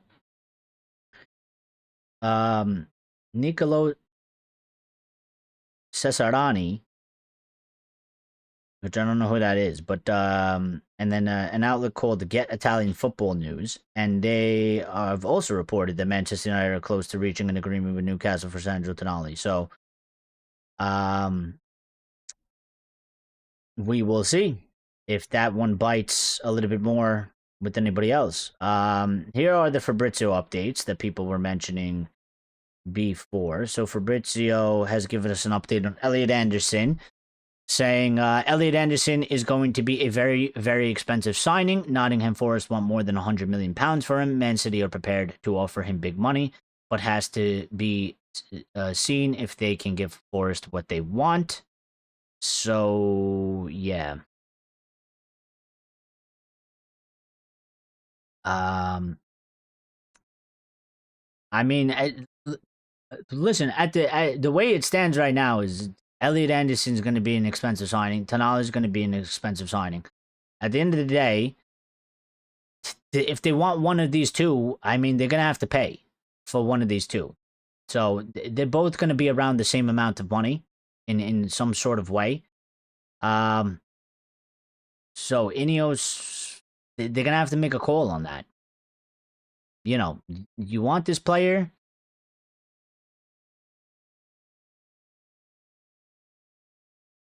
then pay the money.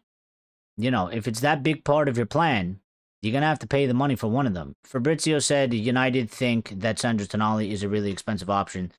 The price is a problem. But that's the thing that I don't understand about this. Because, like, so Elliot Anderson's our priority. Fabrizio saying that he's going to be a very expensive signing, and Forest want him for more than £100 million. Meanwhile, he's saying that United think Tonali is really expensive. The price is a problem, but they're basically about the same price. So how one can be seen as a super expensive option and the price is a problem, and the other one,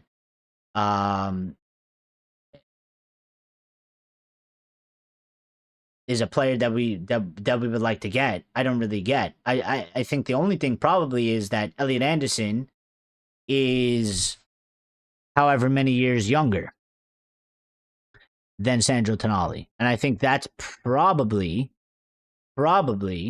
where the it's probably where the money is getting factored in. Because Elliot Anderson is 23 and Tonali is what? 27? 26? 26? So there's a 3-year difference? I don't know. You know, I don't know if they're looking at the age type of thing, because they're saying, well, if we sign Elliot Anderson for about 120 million, he's 23, we could get 9 years out of him or something like that.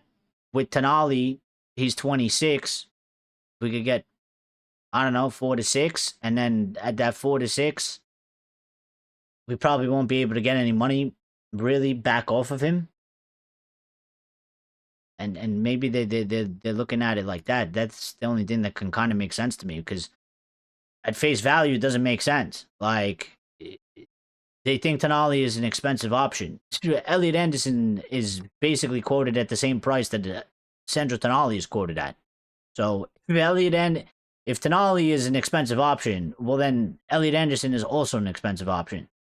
But the information that we're getting, the way it's being reported is like, oh, United are backing off Tonali because he's an expensive option. But meanwhile, they're willing to probably go spend around the same amount of money on Elliot Anderson, and it's not being reported the same way it is about Tonali about Anderson. So it doesn't really make sense on that front, in my opinion, to me. Exactly. Both targets, both the top targets, it is obvious they will need to pay 100 million. I think, listen, I still have a bit of faith right now in that, again, negotiations wise, okay, the team that has the player, they're going to want to get the most money possible. And a lot of times they ask excessive. I mean, you know, I don't know how to, like, you know, if you don't understand this, I can't really help you with understanding it. But it's just like, to me, it's quite just a basic law. It's a basic rule. Like, if you have a house and you want to sell it for 800,000, you don't list it on the market for 800,000. You list it for 1 million. You list it for 1.1. You list it for 1.2. Somebody's gonna come and make an offer. They're not gonna offer you 1.1, 1.2 million. Maybe they do, because maybe you're lucky. Because some people, sometimes that happens. But most likely, anybody that comes in, they'll be like, they're not gonna offer you 1.2 million for the house. They're gonna offer less. But you go high so that you can get the money that you want, or maybe a little bit extra. So the clubs that have these players, like Elliot Anderson or like Tonali, like, it's not like out of this world that they ask for 120 million. I then also wouldn't be out of this world if they agreed to a deal that's like 90 million. Because maybe they're happy with that, but they're going a little bit high. If they just say, we want 80 million, the buying clubs are going to be like, well, here's 70. And then no deal is going to transpire. So I think a lot of this is usually, it's fairly routine. United want to get the player for the least amount of money as possible. We're going to be like, oh, you know, that seems a bit too expensive. You know, how about we lower it a little bit? And the other side's going to be like, nah, but he's a good player, man. Like, you know, we really think he's worth like this money. Like, he's, you know, and then a deal somewhere happened.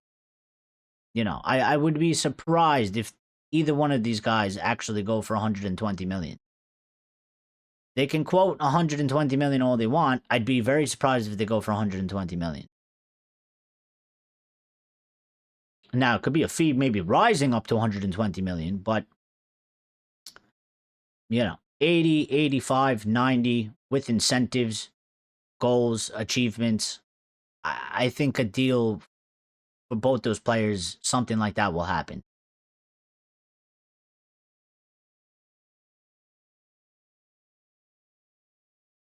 So,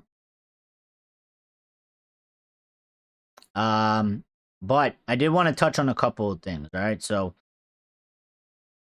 couple loose things in the transfer world. All right. Lewis Hall is still being linked with us. All right. And apparently Lewis Hall is considering his future at Newcastle. Manchester United hold a long-standing interest in him. He would prefer to continue in the Premier League, and his preference would not be. His preference would not be to move back to London. He is valued at around £70 million. Because Chelsea, he was at Chelsea, if you must know or need a reminder. So he was at Chelsea. He was sold to Newcastle. Chelsea do not have a buyback clause for Lewis Hall. And Lewis Hall has been linked with United as a target. So I don't know if we're going to pay 70 million. I mean, listen, there's a lot of interesting deals that can be done, to be done. It seems like there's a lot of players sort of on the move, interesting players, quality players, high potential players on the move, or potentially moving. So this summer window looks like it's going to be absolutely massive, not just for us, but just in general. I think it's going to be like, you know, probably one of the bigger transfer windows all around. You know, they've been quite fairly average for a bit of time. Pretty normal, I would say. I think this one is shaping up to be, you know, just madness everywhere. For all bunch of teams, United and Liverpool and Arsenal and City and Chelsea. Well, Chelsea, I don't know if they have a transfer ban, but Real Madrid, Barca, you know, all the teams. I think all the teams, like, it's looking quite interesting in that way.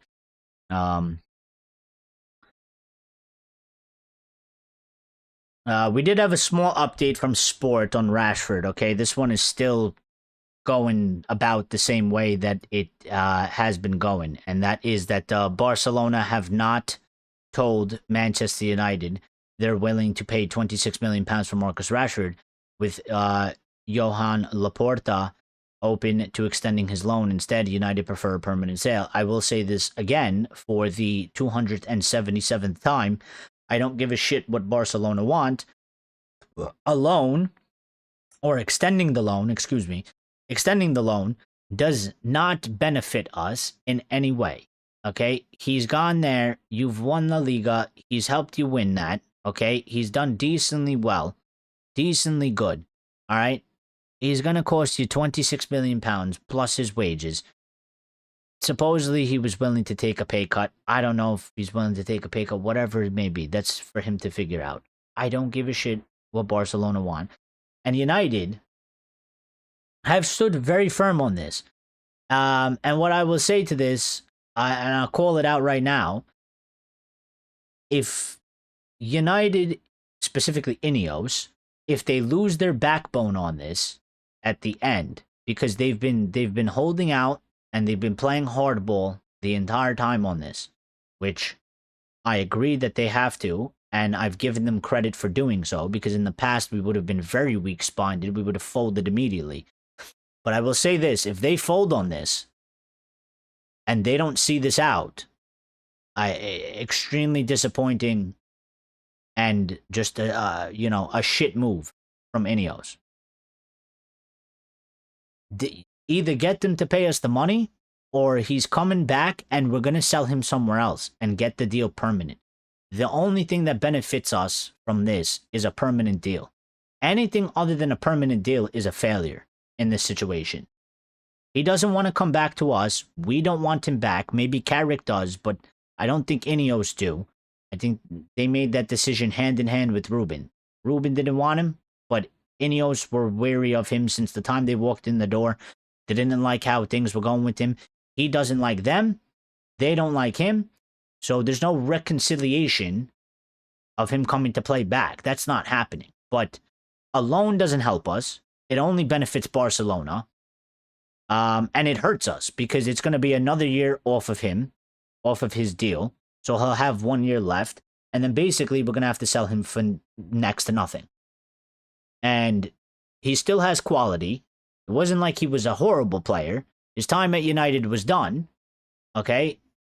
He was burnt out. He needed a fresh start. We needed a fresh start from him. He's gotten one. And as you can see, he can still have big impact, and he still has a certain level and qualities. And they don't want to pay $26 million. So it needs to be done. So hopefully they don't fold. If they fold, I'll be pissed. I'll be pissed. At this point, listen, try and get them to pay the money. If they don't at some point, then we're going to have to take him out of there and sell him somewhere else. But a permanent deal is the only option for this.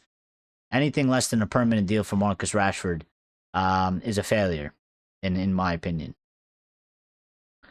So, Manchester United are monitoring Lille striker Mateus Fernandes Pardo, that is Fernandes with a Z, and have made inquiries over his situation. Lille value the Belgian at around €30 million after an impressive season of 8 goals and 5 assists.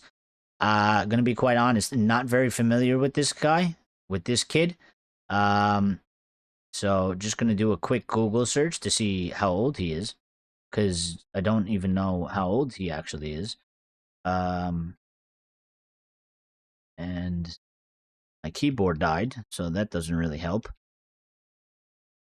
It would help if I can hit enter. So he is 21 years of age. He's played 29 matches for Lille in League One. He has 8 goals and 5 assists. Listen, he's another one of these guys. I don't watch the French league. Don't watch Lille. Don't know much about this kid. He's a Belgian professional, teammates with Sonny Lemons. Internationally, 6'2", 8 goals, 5 assists. for a 21-year-old, I mean, you know, it's a decent option. 30 million euros. What does that come out to? Like some 25 million pounds or something like that? That could be a second striker. I don't know any of his like attributes though, so I don't know if he's got any speed. Is he a bit more like Sesko? I kind of feel like it would be helpful if we had somebody a bit different to Sesko. I don't think I want like an exact copy of Sesko or somebody that's too similar to Sesko. But well, we will see. We will see on that end. I don't know. This is the first time he was mentioned, but I didn't even see this. But you know what? I might take back everything I just said because I see that the source on that is the Sun. So yeah, we'll walk away from that one for now. And I didn't realize that was this Sun reporting that. I wanted to do the update on Joshua Zirkzee because I think that's an important one. There's a Jan Diomande one here. There is the Van de Ven one that we talked about earlier. Where is the Xerxes story that I saw earlier today? Xerxes. There's the Delo thing, which we needed to talk about it. Well, I talked about it a little bit, but I wanted to do the update from that. Delo is here. Okay, so here's the Xerxes one, all right? So, as Lucky mentioned earlier, but Gazzetta dello Sport, which is the famous Italian outlet, said AS Roma are preparing a fresh move for Joshua Zirkzee this summer. The forward is expected to leave Manchester United and could return to Italy, with Roma keen. United are likely to ask for around 25 million euros, which is 21.6 million pounds. And just like Manuel Ugarte, he absolutely should be sold. It's nothing personal against him. I don't hate the guy. I've been saying it all season long. You know, he just doesn't, I think we can do better than him. He doesn't seem to fit the squad for what we need. And we could get something a bit different and a bit better. And that's literally all it is. You know, he lost his role under Ruben, and he didn't really gain anything under Carrick. So, you know, it's two different managers, two different teams or setups of the same team, two different systems, and he wasn't able to, you know, really get any significant chances. He does look really out of favor on top of that. But in my personal opinion, we can just literally get rid of him and get in a different guy that can, one is probably more versatile, so they could play more than one position. But also just versatility on the pitch in terms of ability, and can give us more than what Xerxes can give us. I you know, he's sort of been this like backup striker, but to me, he's never a striker. He doesn't have the striker's finish. He doesn't have the the striker shot, so he can never be a striker for me. I think he would be an alright 10, but the fact that we have Bruno and there's Mount and technically there's Cunha as well, you know, I wouldn't put him ahead of at least 2 out of the 3. Mount, you know, he's never really fit for long, so you know, how much can you count him? But so yeah, I mean, listen, this interest has stayed around. We know there's interest in Xerxes from Serie A, and he could pull Erasmus. You know, I think if Xerxes goes back to Serie A, he could do well. I'm not going to be surprised. Like, if Xerxes goes to Roma and he's scoring goals, and they're going to post about it on social media, and they're like, look, he left for United, he's doing good again, like they did with Rasmus. I'm not going to be surprised. You know, I don't know how many times you have to explain it to these people. The Serie A, not to be disrespectful to Serie A fans, but the Serie A is like a retirement league. All right, it's slower. You don't see players like that are 40 years of age starting at top teams in the Premier League. You don't see it happening at Real Madrid or Barca. You don't see it happening at Bayern Munich. Okay? But in the Serie A, like AC Milan has Modric. Henrik Mkhitaryan was 39 years old, playing for Inter Milan, starting every match, and starting in the Champions League final. Like, they do that thing. But the league is slower. It's less physical. So, you can do it. So, with Xerxes, yeah, maybe it hasn't gone well for him at United, but I think he goes to Serie A. I think it's perfect for him. The same thing with Rasmus. He struggled with us. We have an immense amount of pressure. The league is difficult. It's a lot faster. It's more physical. He's gone to Napoli, who's a good team, and they have Antonio Conte. He's a good manager, and he's played well. But I think the football suits him. And I think the football in Italy will suit Xerxes as well.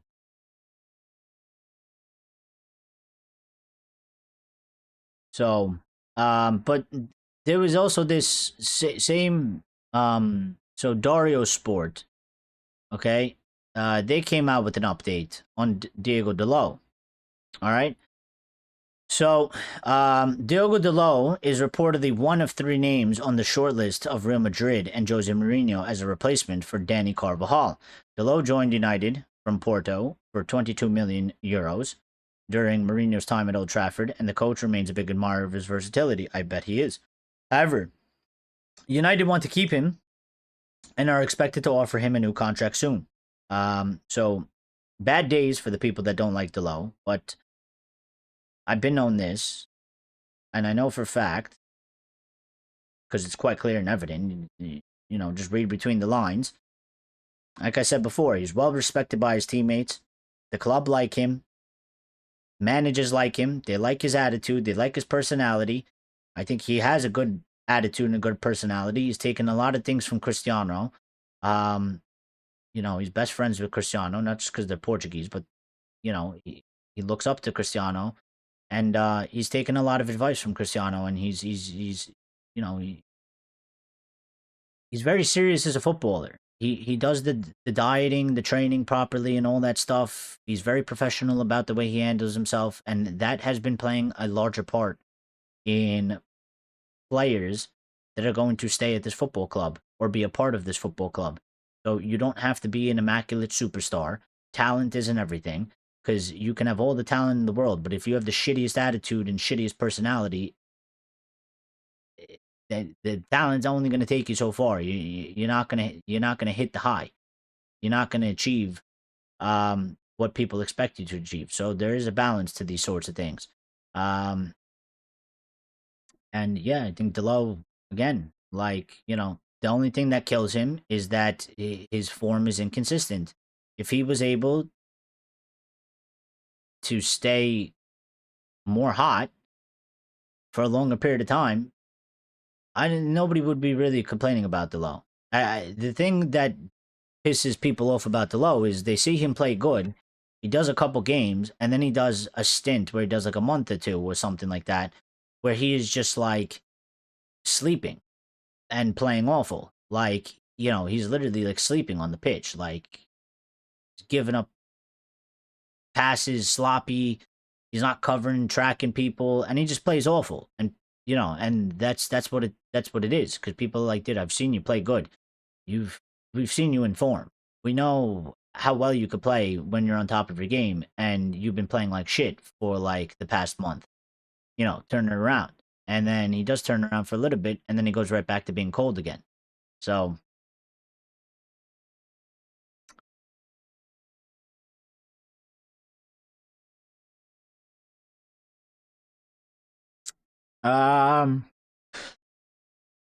But yeah, I did see him. There was another thing about Dalot. This was Ty Marshall here. It says, on if United will sign a replacement for Diego Dalot this summer. And it says, I would be very surprised. And I think United will go into next season with Dalot and Mazawari as their right back options, probably with a view of strengthening that position in 2027. That was the opinion that I held myself for months now. Dalot has been criticized by fans this season, as I mentioned, But that doesn't fit the view of him inside the club, which is what I also have been saying for months now. He continues on by saying where his personality and professionalism are valued, while he is also considered a real leader in the squad, which is what I've been saying. He was played out of position by Ruben Amorim, playing left back, but has got back to something close to his best form under Carrick. His passing and build-up play are also valuable. He might not be a marauding fullback, but his short-range passing is underrated and helps United to play out, which is important for a modern fullback. And I do think that that is an accurate description of Diego Dalot. He's not a marauding fullback. He is not this like, I don't know, this fantasy dream that some people have about this right back that can score goals and basically play like a winger, but also play like an elite defender. You know, there's literally almost no one that actually does that good to the way people imagine it in their heads. And this is what I'm saying. Like, in the world of right backs, he ain't a bad right back. People promise that the grass is definitely greener on the other side of Diego Dalot.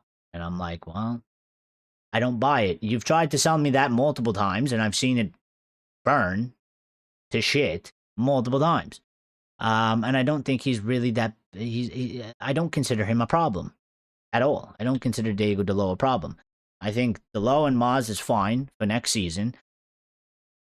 Considering the other things that we have to address this season, I don't think that takes priority. I think they're good enough to use next season for sure, and we can manage with that, and I think that's fine. And then if we get into a place where we get into Champions League again, we have a good season in the Prem, we do well in the FA Cup, we do well in the Carabao Cup, we do well in the Champions League, we have a strong outing, we elevate ourselves a little bit more, make ourselves look a little bit more stronger, make ourselves look a little bit more consistent, a little bit more attractive, then maybe we can start flirting with some of these higher tier players that are a little bit out of our grasp at a certain moment in time, or players that we probably wouldn't be able to get right now, but maybe we'll be able to get at that moment in time.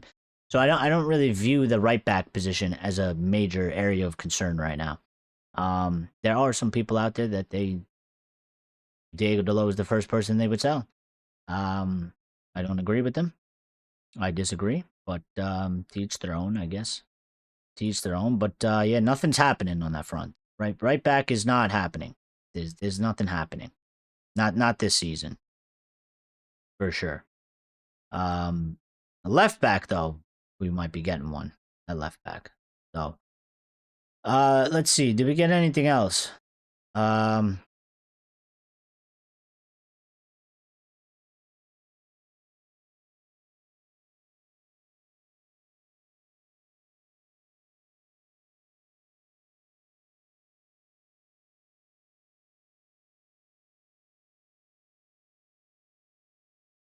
Manchester United, Simon Jones. Manchester United won at least 2 midfielders this summer and a forward, as well as competition at fullback and a goalkeeper. Yeah, but here's the thing. Like, we need 3 midfielders, okay?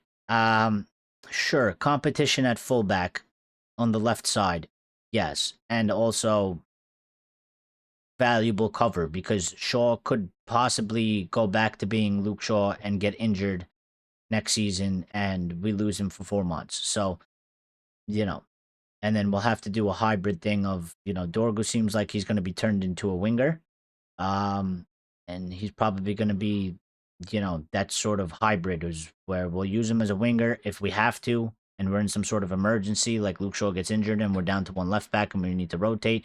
Dorgu will probably pop back in there and make himself another option. I mean, we do have Maz and Dalot as well on the right-hand side. If we need to switch somebody around to the left temporarily, we could do that as well. The goalkeeper, for me, doesn't count because we have Lemons, and the goalkeeper position it's a backup goalkeeper. So, like, I don't even count that really as a signing. Like, If they say we're going to get 4 or 5 signings and they're trying to tell us that one of them is a goalkeeper, like, that's bullshit. That goalkeeping is, dude, it's a backup goalkeeper. We don't even need to sign anybody. We have Vitek. Put him as the second goalkeeper. Forget the goalkeeper. You know, we have Senny Lemons. He's the number one. You know, so I'm not even buying the goalkeeping thing. That's not even a real option. It's not even a real signing.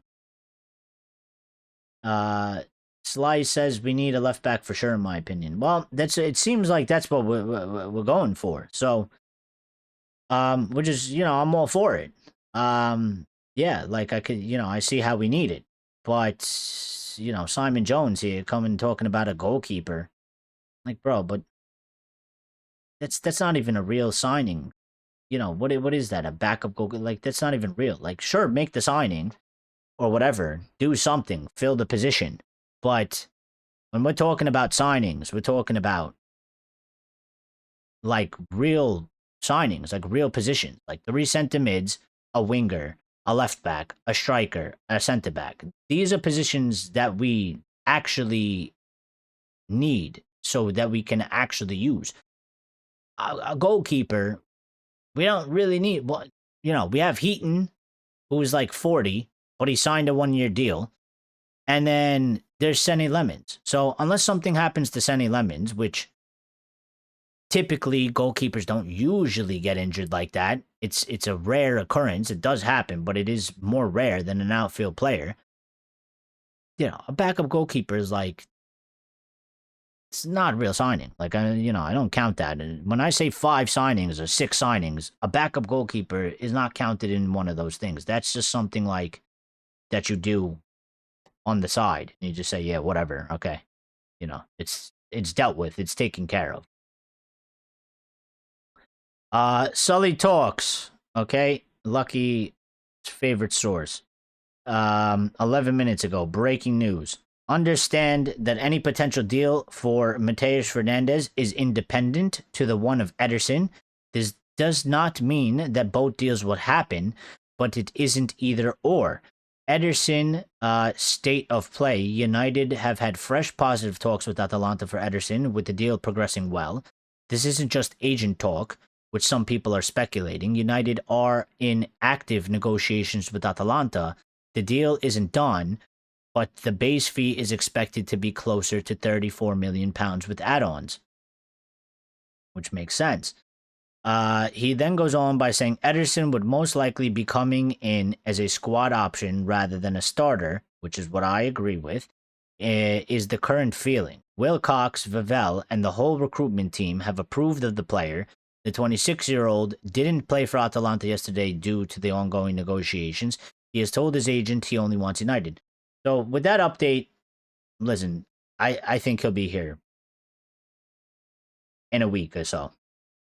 You know, if it's facts that Wilcox, Vavell, and the whole recruitment team have approved for him, we are directly negotiating with Atalanta. The base fee is pretty straightforward because of his deal. You know, minor details are being hashed out, probably what the add-ons are going to be, how it gets paid over the course of, you know, the 5-year deal that it's going to be and stuff like that. Yeah, I mean, I think it's pretty much done deal. You know, 90%. I would even say 95% based on the way that it's being talked about. I mean, the fact that we are in club-to-club negotiations, you know, this deal is ready to be done because it's not agent talk. Agent talk is like what we're doing with Elliot Anderson or, you know, even you know, some of these other guys. Like, it's just like, oh, we're interested, and you know, we're checking things. But once we start negotiating with the club, like, the deal is on. The deal is on, and I don't see this deal. You know, Atalanta, they want money. They need money. Serie A clubs don't have a lot of money, so they're willing to do it. You know, his contract is running down. and he wants to come to Manchester United. So I think this deal is ready, set to go, and it will be here any moment, coming up soon.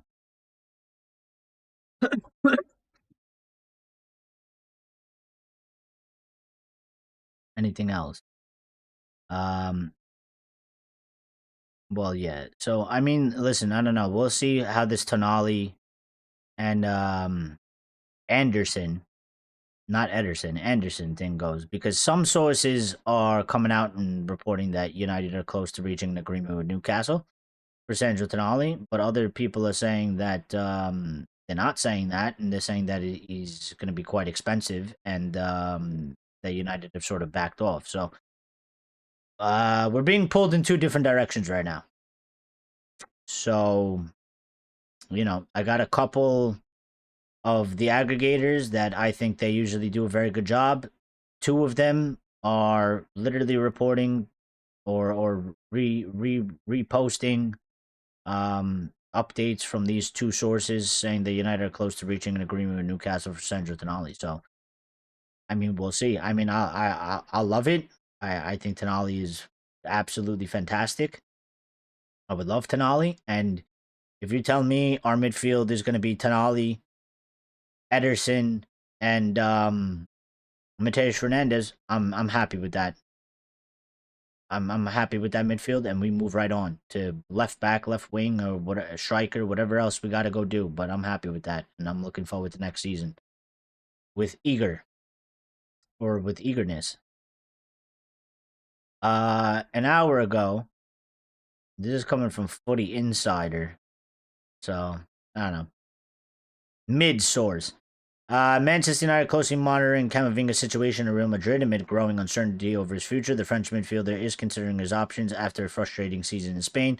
We're United now on high alert in case he becomes available this summer. So, I know a lot of things. But I will tell you this, all right? I will tell you this for free. It does feel a bit crazy already, with the amount of news, what kind of news we're hearing, and all the stuff that we've gone over. It's gone a bit mad. I think this is probably the earliest that this has sort of ever happened. I kind of feel like with these sorts of updates that we're getting now already at this time, we usually don't get this until late June, July ish. But this is on May the 23rd. The season hasn't even officially ended. Everybody has one match left to play tomorrow. And we're already getting some, high level madness in terms of transfer stories going on. So, it could be a very big one. Maybe it's not PR. Maybe it's not PR. Maybe it's not spin. Maybe they actually go and they do a bit of a madness this season, and we do something that's actually quite great. So it's yet to be seen. Camavinga is riddled with injuries. He is another Mason Mount, unfortunately. No way we go for him. There is no way. Well, listen, I don't know if there's no way, but I don't know. Listen, they've gone for players like that. All right. I mean, listen, they bought De Ligt, and he had something similar. In terms of an injury list, okay, and you are right. I mean, he does have a decent list.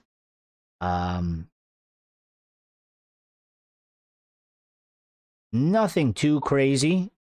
He hasn't had a really bad injury. The only one that was really bad was he torn his lateral knee ligament. November 15th, 2023. He was out for 51 days. And that was in 2023-24. After that, it's been ankle sprain, 5 days. He had another knee injury, 24, 25. He was out for 45 days.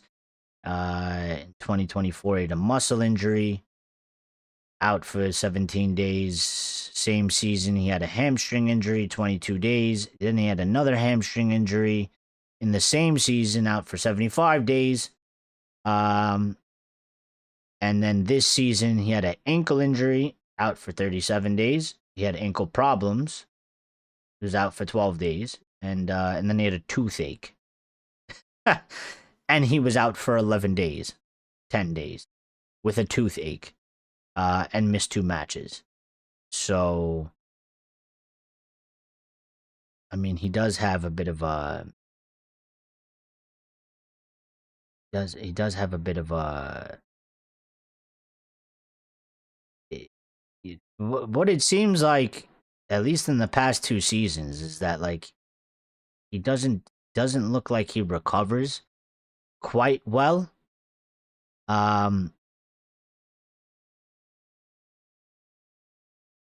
From his injuries, because he had a hamstring injury January 16, 2025, and he came back February 6th, and then he got another hamstring injury, probably the same hamstring, but he got injured again April 23, 2025, and he wasn't back until July 6th from that one.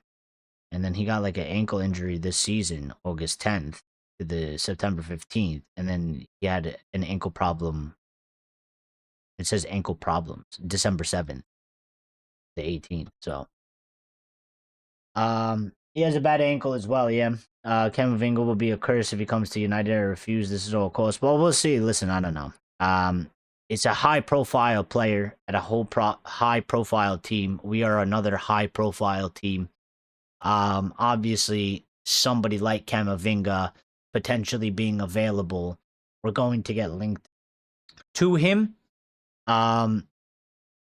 Almost basically anybody that if they were to leave Real Madrid, Manchester United's name, whether we're looking at them or whether we're actually genuinely interested to go and get them, we're going to be attached to it. If it was Valverde, our name would be there. If it was, Rodrigo or Vinicius, our name is going to be there, regardless of if we're actually going to do it or not. So, at this moment,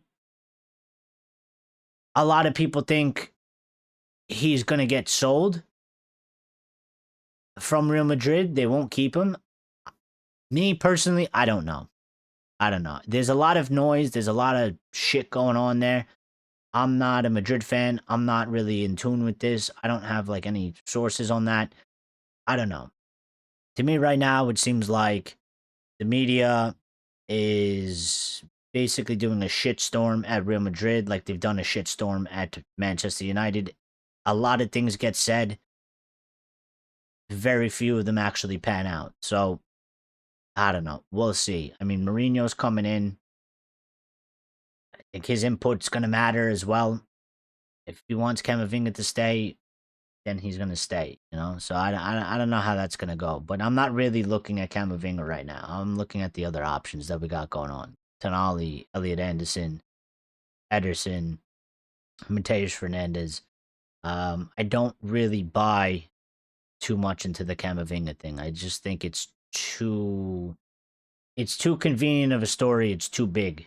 It's just too big. It's a Real Madrid player. He's a good player. He might have injury problems, but he's a good player. It's Manchester United. We're looking for midfielders. You're making a story of Real Madrid and Manchester United. That story is going to explode with views and clicks. So, it's obvious we will lose money on Camavinga if they make this signing. They are stupid and there will be mass sackings. Well, I don't know if there will be mass sacking, but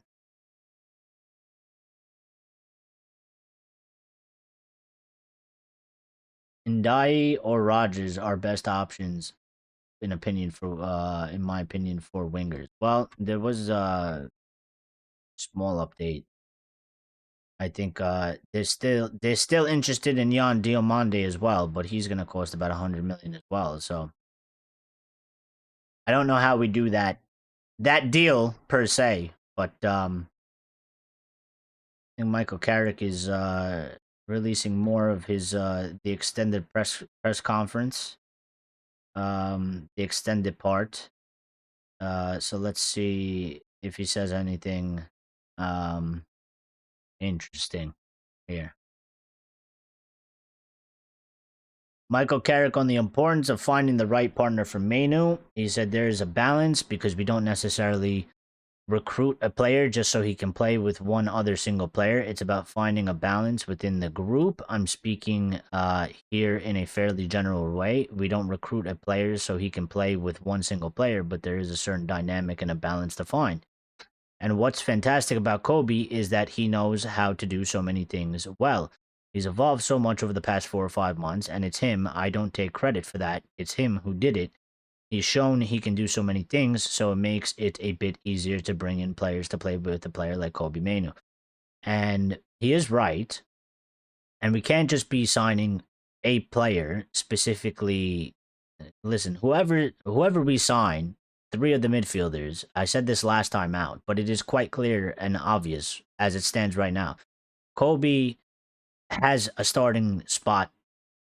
It's his spot, but it's his to lose, essentially. So going forward into next season, I think Kobe Mainu will be starting the season in the position that he's playing.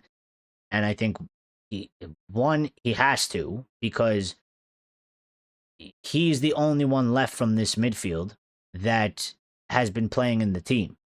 So we're not going to, I don't see us starting 2 brand new signings next to each other that have literally no relationship with each other, and also have a very new relationship with the rest of the squad. So by default, we're looking to Kobe to be ready. You're the essentially Kobe's now the experienced one in the midfield. In terms of when it comes to Manchester United, he is the experienced Manchester United player in the midfield. Very young guy. He's only been around for a couple seasons in the first team, but he has by default become the experienced player, because Cass is leaving, or Cass is gone, and Ugarte is sold, and he ain't even that good. And Mainu's obviously better than him and is more experienced than him when it comes to United. So Mainu will be starting, and we signed 3 guys, and one of them, probably the more expensive one, he is the one that's going to come in and take over Casemiro's role and play next to Mainu. But he is right though. Kobe has improved, and even defensively and all that stuff, he's growing all around. So it does make it a bit easier because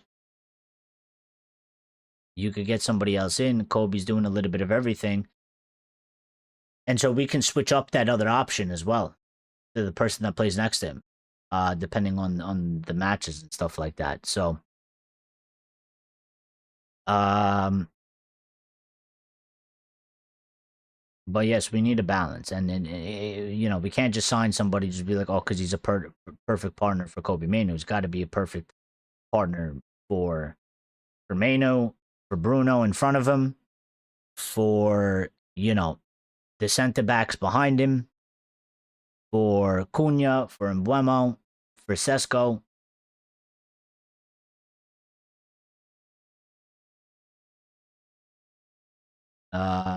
Carrick said the next transfer window is always considered the most important for every club. Once again, as a club, we want to continue progressing. There is obviously work to be done. Absolutely. I like that answer from Michael. He said there's obviously work to do. I know it's quite obvious. There's certain players leaving, and there's a bit of work to do. It's not any more important, this one, than the last one, or it's what's ahead of us in football, as a football club, to try and make the most of. They asked him if he needs a break. He said no. To be honest, no. He said, I feel good. You end up finding your work rhythm. You get used to it. Yeah, I've loved every minute, so I certainly don't feel the need to take a break.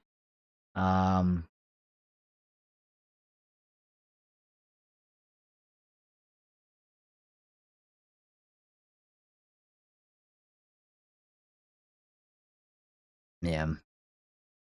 Fair enough. All right. Diamande will be too expensive and will be a high risk investment, just like Wirtz. We would rather focus on the midfield and get seasoned wingers that are prime proven, in my opinion. Well, listen, I mean, I think Diamande will probably go for around the same price as a Morgan Rogers will. Maybe Morgan Rogers a little bit cheaper, but they're in the same ballpark. Dendai obviously is a cheaper option than both of them. So I don't see how. I don't know if we can spend 80 million on Morgan Rogers. I don't really see it happening. I think again, this is another one like he is a player at Villa. He plays in the Prem. He's a good player. He's definitely leaving Villa, and he's definitely going to take the next step. United's name is always going to be mentioned with a player like that by default. I just don't know if we actually do such a thing. Right now, I don't. Right now, personally, I don't feel like there's a chance that we'll get Morgan Rogers.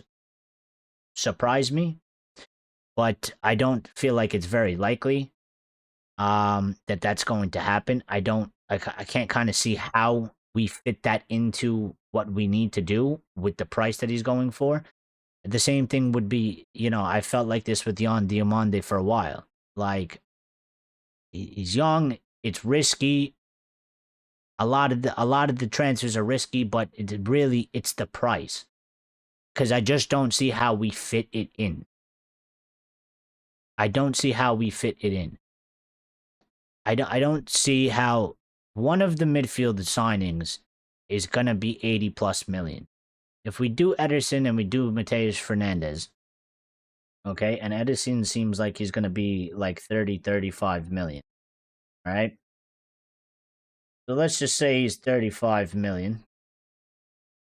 Okay, Mateus Fernandes will go for somewhere around the same price, which is another 35 million. All right, that's 70 million. Plus, let's say we sign one midfielder for 90 million. All right, that's 160 million we've just spent. I don't know if we can afford to spend. I mean, look, if we spend 80 million on Morgan Rogers, okay, after we do those three signings, that's 240 million. I don't see how we have any money really left to spend after that. So unless we go super cheap with the left back, 10, 15, 20 million, maybe you could do that like that. Maybe. But I don't think we'll spend over really 250 million. So I think 250 million is a max. I think 250 million is pushing it. Is really pushing it. But I can't be 100% sure on that because I have no clue what the actual budget is. It could be 300 million. And if it is 300 million, well, we can do those signings and then we still have about 60 million left over. So you could definitely go and do a deal for a left back and maybe a striker and maybe do those each for 25 million each. You spend 50, you leave 10 million left over and you call it a day. So I don't know, we'll see. Diamande will be too expensive. I read that already. But listen, it's been an excellent show. We've cracked 1,000 views. So thank you to everybody that's popped in here. Super interested. Shout out to the new subscribers. As you can see, we just went up to 3,320. So I appreciate every single one of you. Thank you to everybody that smashed the like button. It's a massive help. It helps the video get seen more. It helps the channel. It helps other Reds find the channel. And it helps grow the community. So we have a Discord for anybody that's new. If you have Discord, if you enjoy Discord, we have a Discord. It's in the link that's pinned to the top. It's also somewhere in the channel description. But if you want to join that, we are always having conversations when we're not online. And also, it's a way for the community members to be friends with each other without me having to go live, which they do listen, these guys in the Discord, they're always having conversations throughout the day with each other without me in there. I pop in every once in a while, but they, that's the place for the community to be friends with each other. So they're always in there discussing all hours of the day, all different types of stuff. So if you want, pop into the Discord, say hi. But yeah, we'll be live tomorrow again after all the matches because everybody's playing at the same time. So after our match is over, we'll do one last Red Devil recap for this season. We'll do our regular sort of review of the match, and then we'll do the bigger review of the season in totality. We'll give it a rating. And then we'll probably discuss, whatever transfer updates we get, because I'm sure there's going to be more news as soon as, the final whistle has gone. So yeah, we'll be live directly after the match tomorrow for that one. And then tomorrow's Sunday. And then Monday we'll be back live at our normal time, 8:15 p.m. UK. If you're somewhere else in the world, do the conversion. But UK time, 8:15 p.m. We'll be live Monday, and we'll try to do as many days as possible going forward. Now that we're in transfer season, okay. Now that we're in transfer madness, we're gonna try, and I'm gonna try as much as possible to do a show a day. So as long as my schedule permits it. For right now. Going forward, the schedule is pretty free as it is up until, I can tell you without a doubt for right now. Okay, tomorrow we're free, Monday we're free, Tuesday we're definitely free.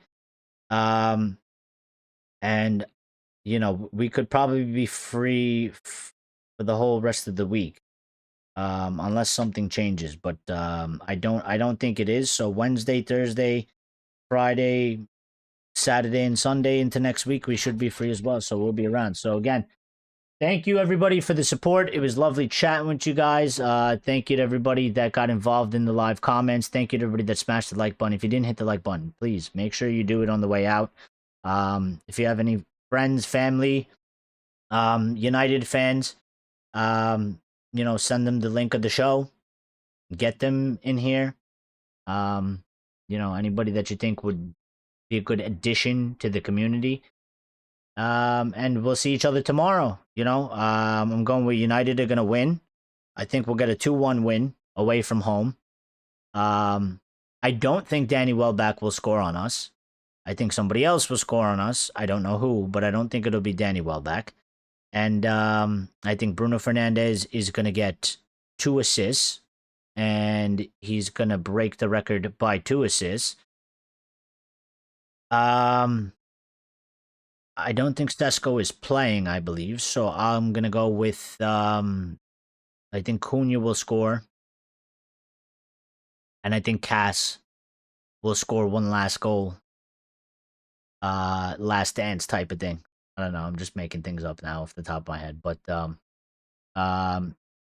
top 3 for today's show was Lucky Singh coming in at number 1, Simon coming in at number 2, and Slice of Sib coming in at number 3. Thank you guys, and thank you. Shout out to the rest of you. Shout out to Culture Spot. Shout out to Mr. Renoso. Shout out to Hasib. Shout out to Natasha, Temeskin, Adam G, Grace, Brown Knight, Ray, and Sebastian. Shout out to all of you.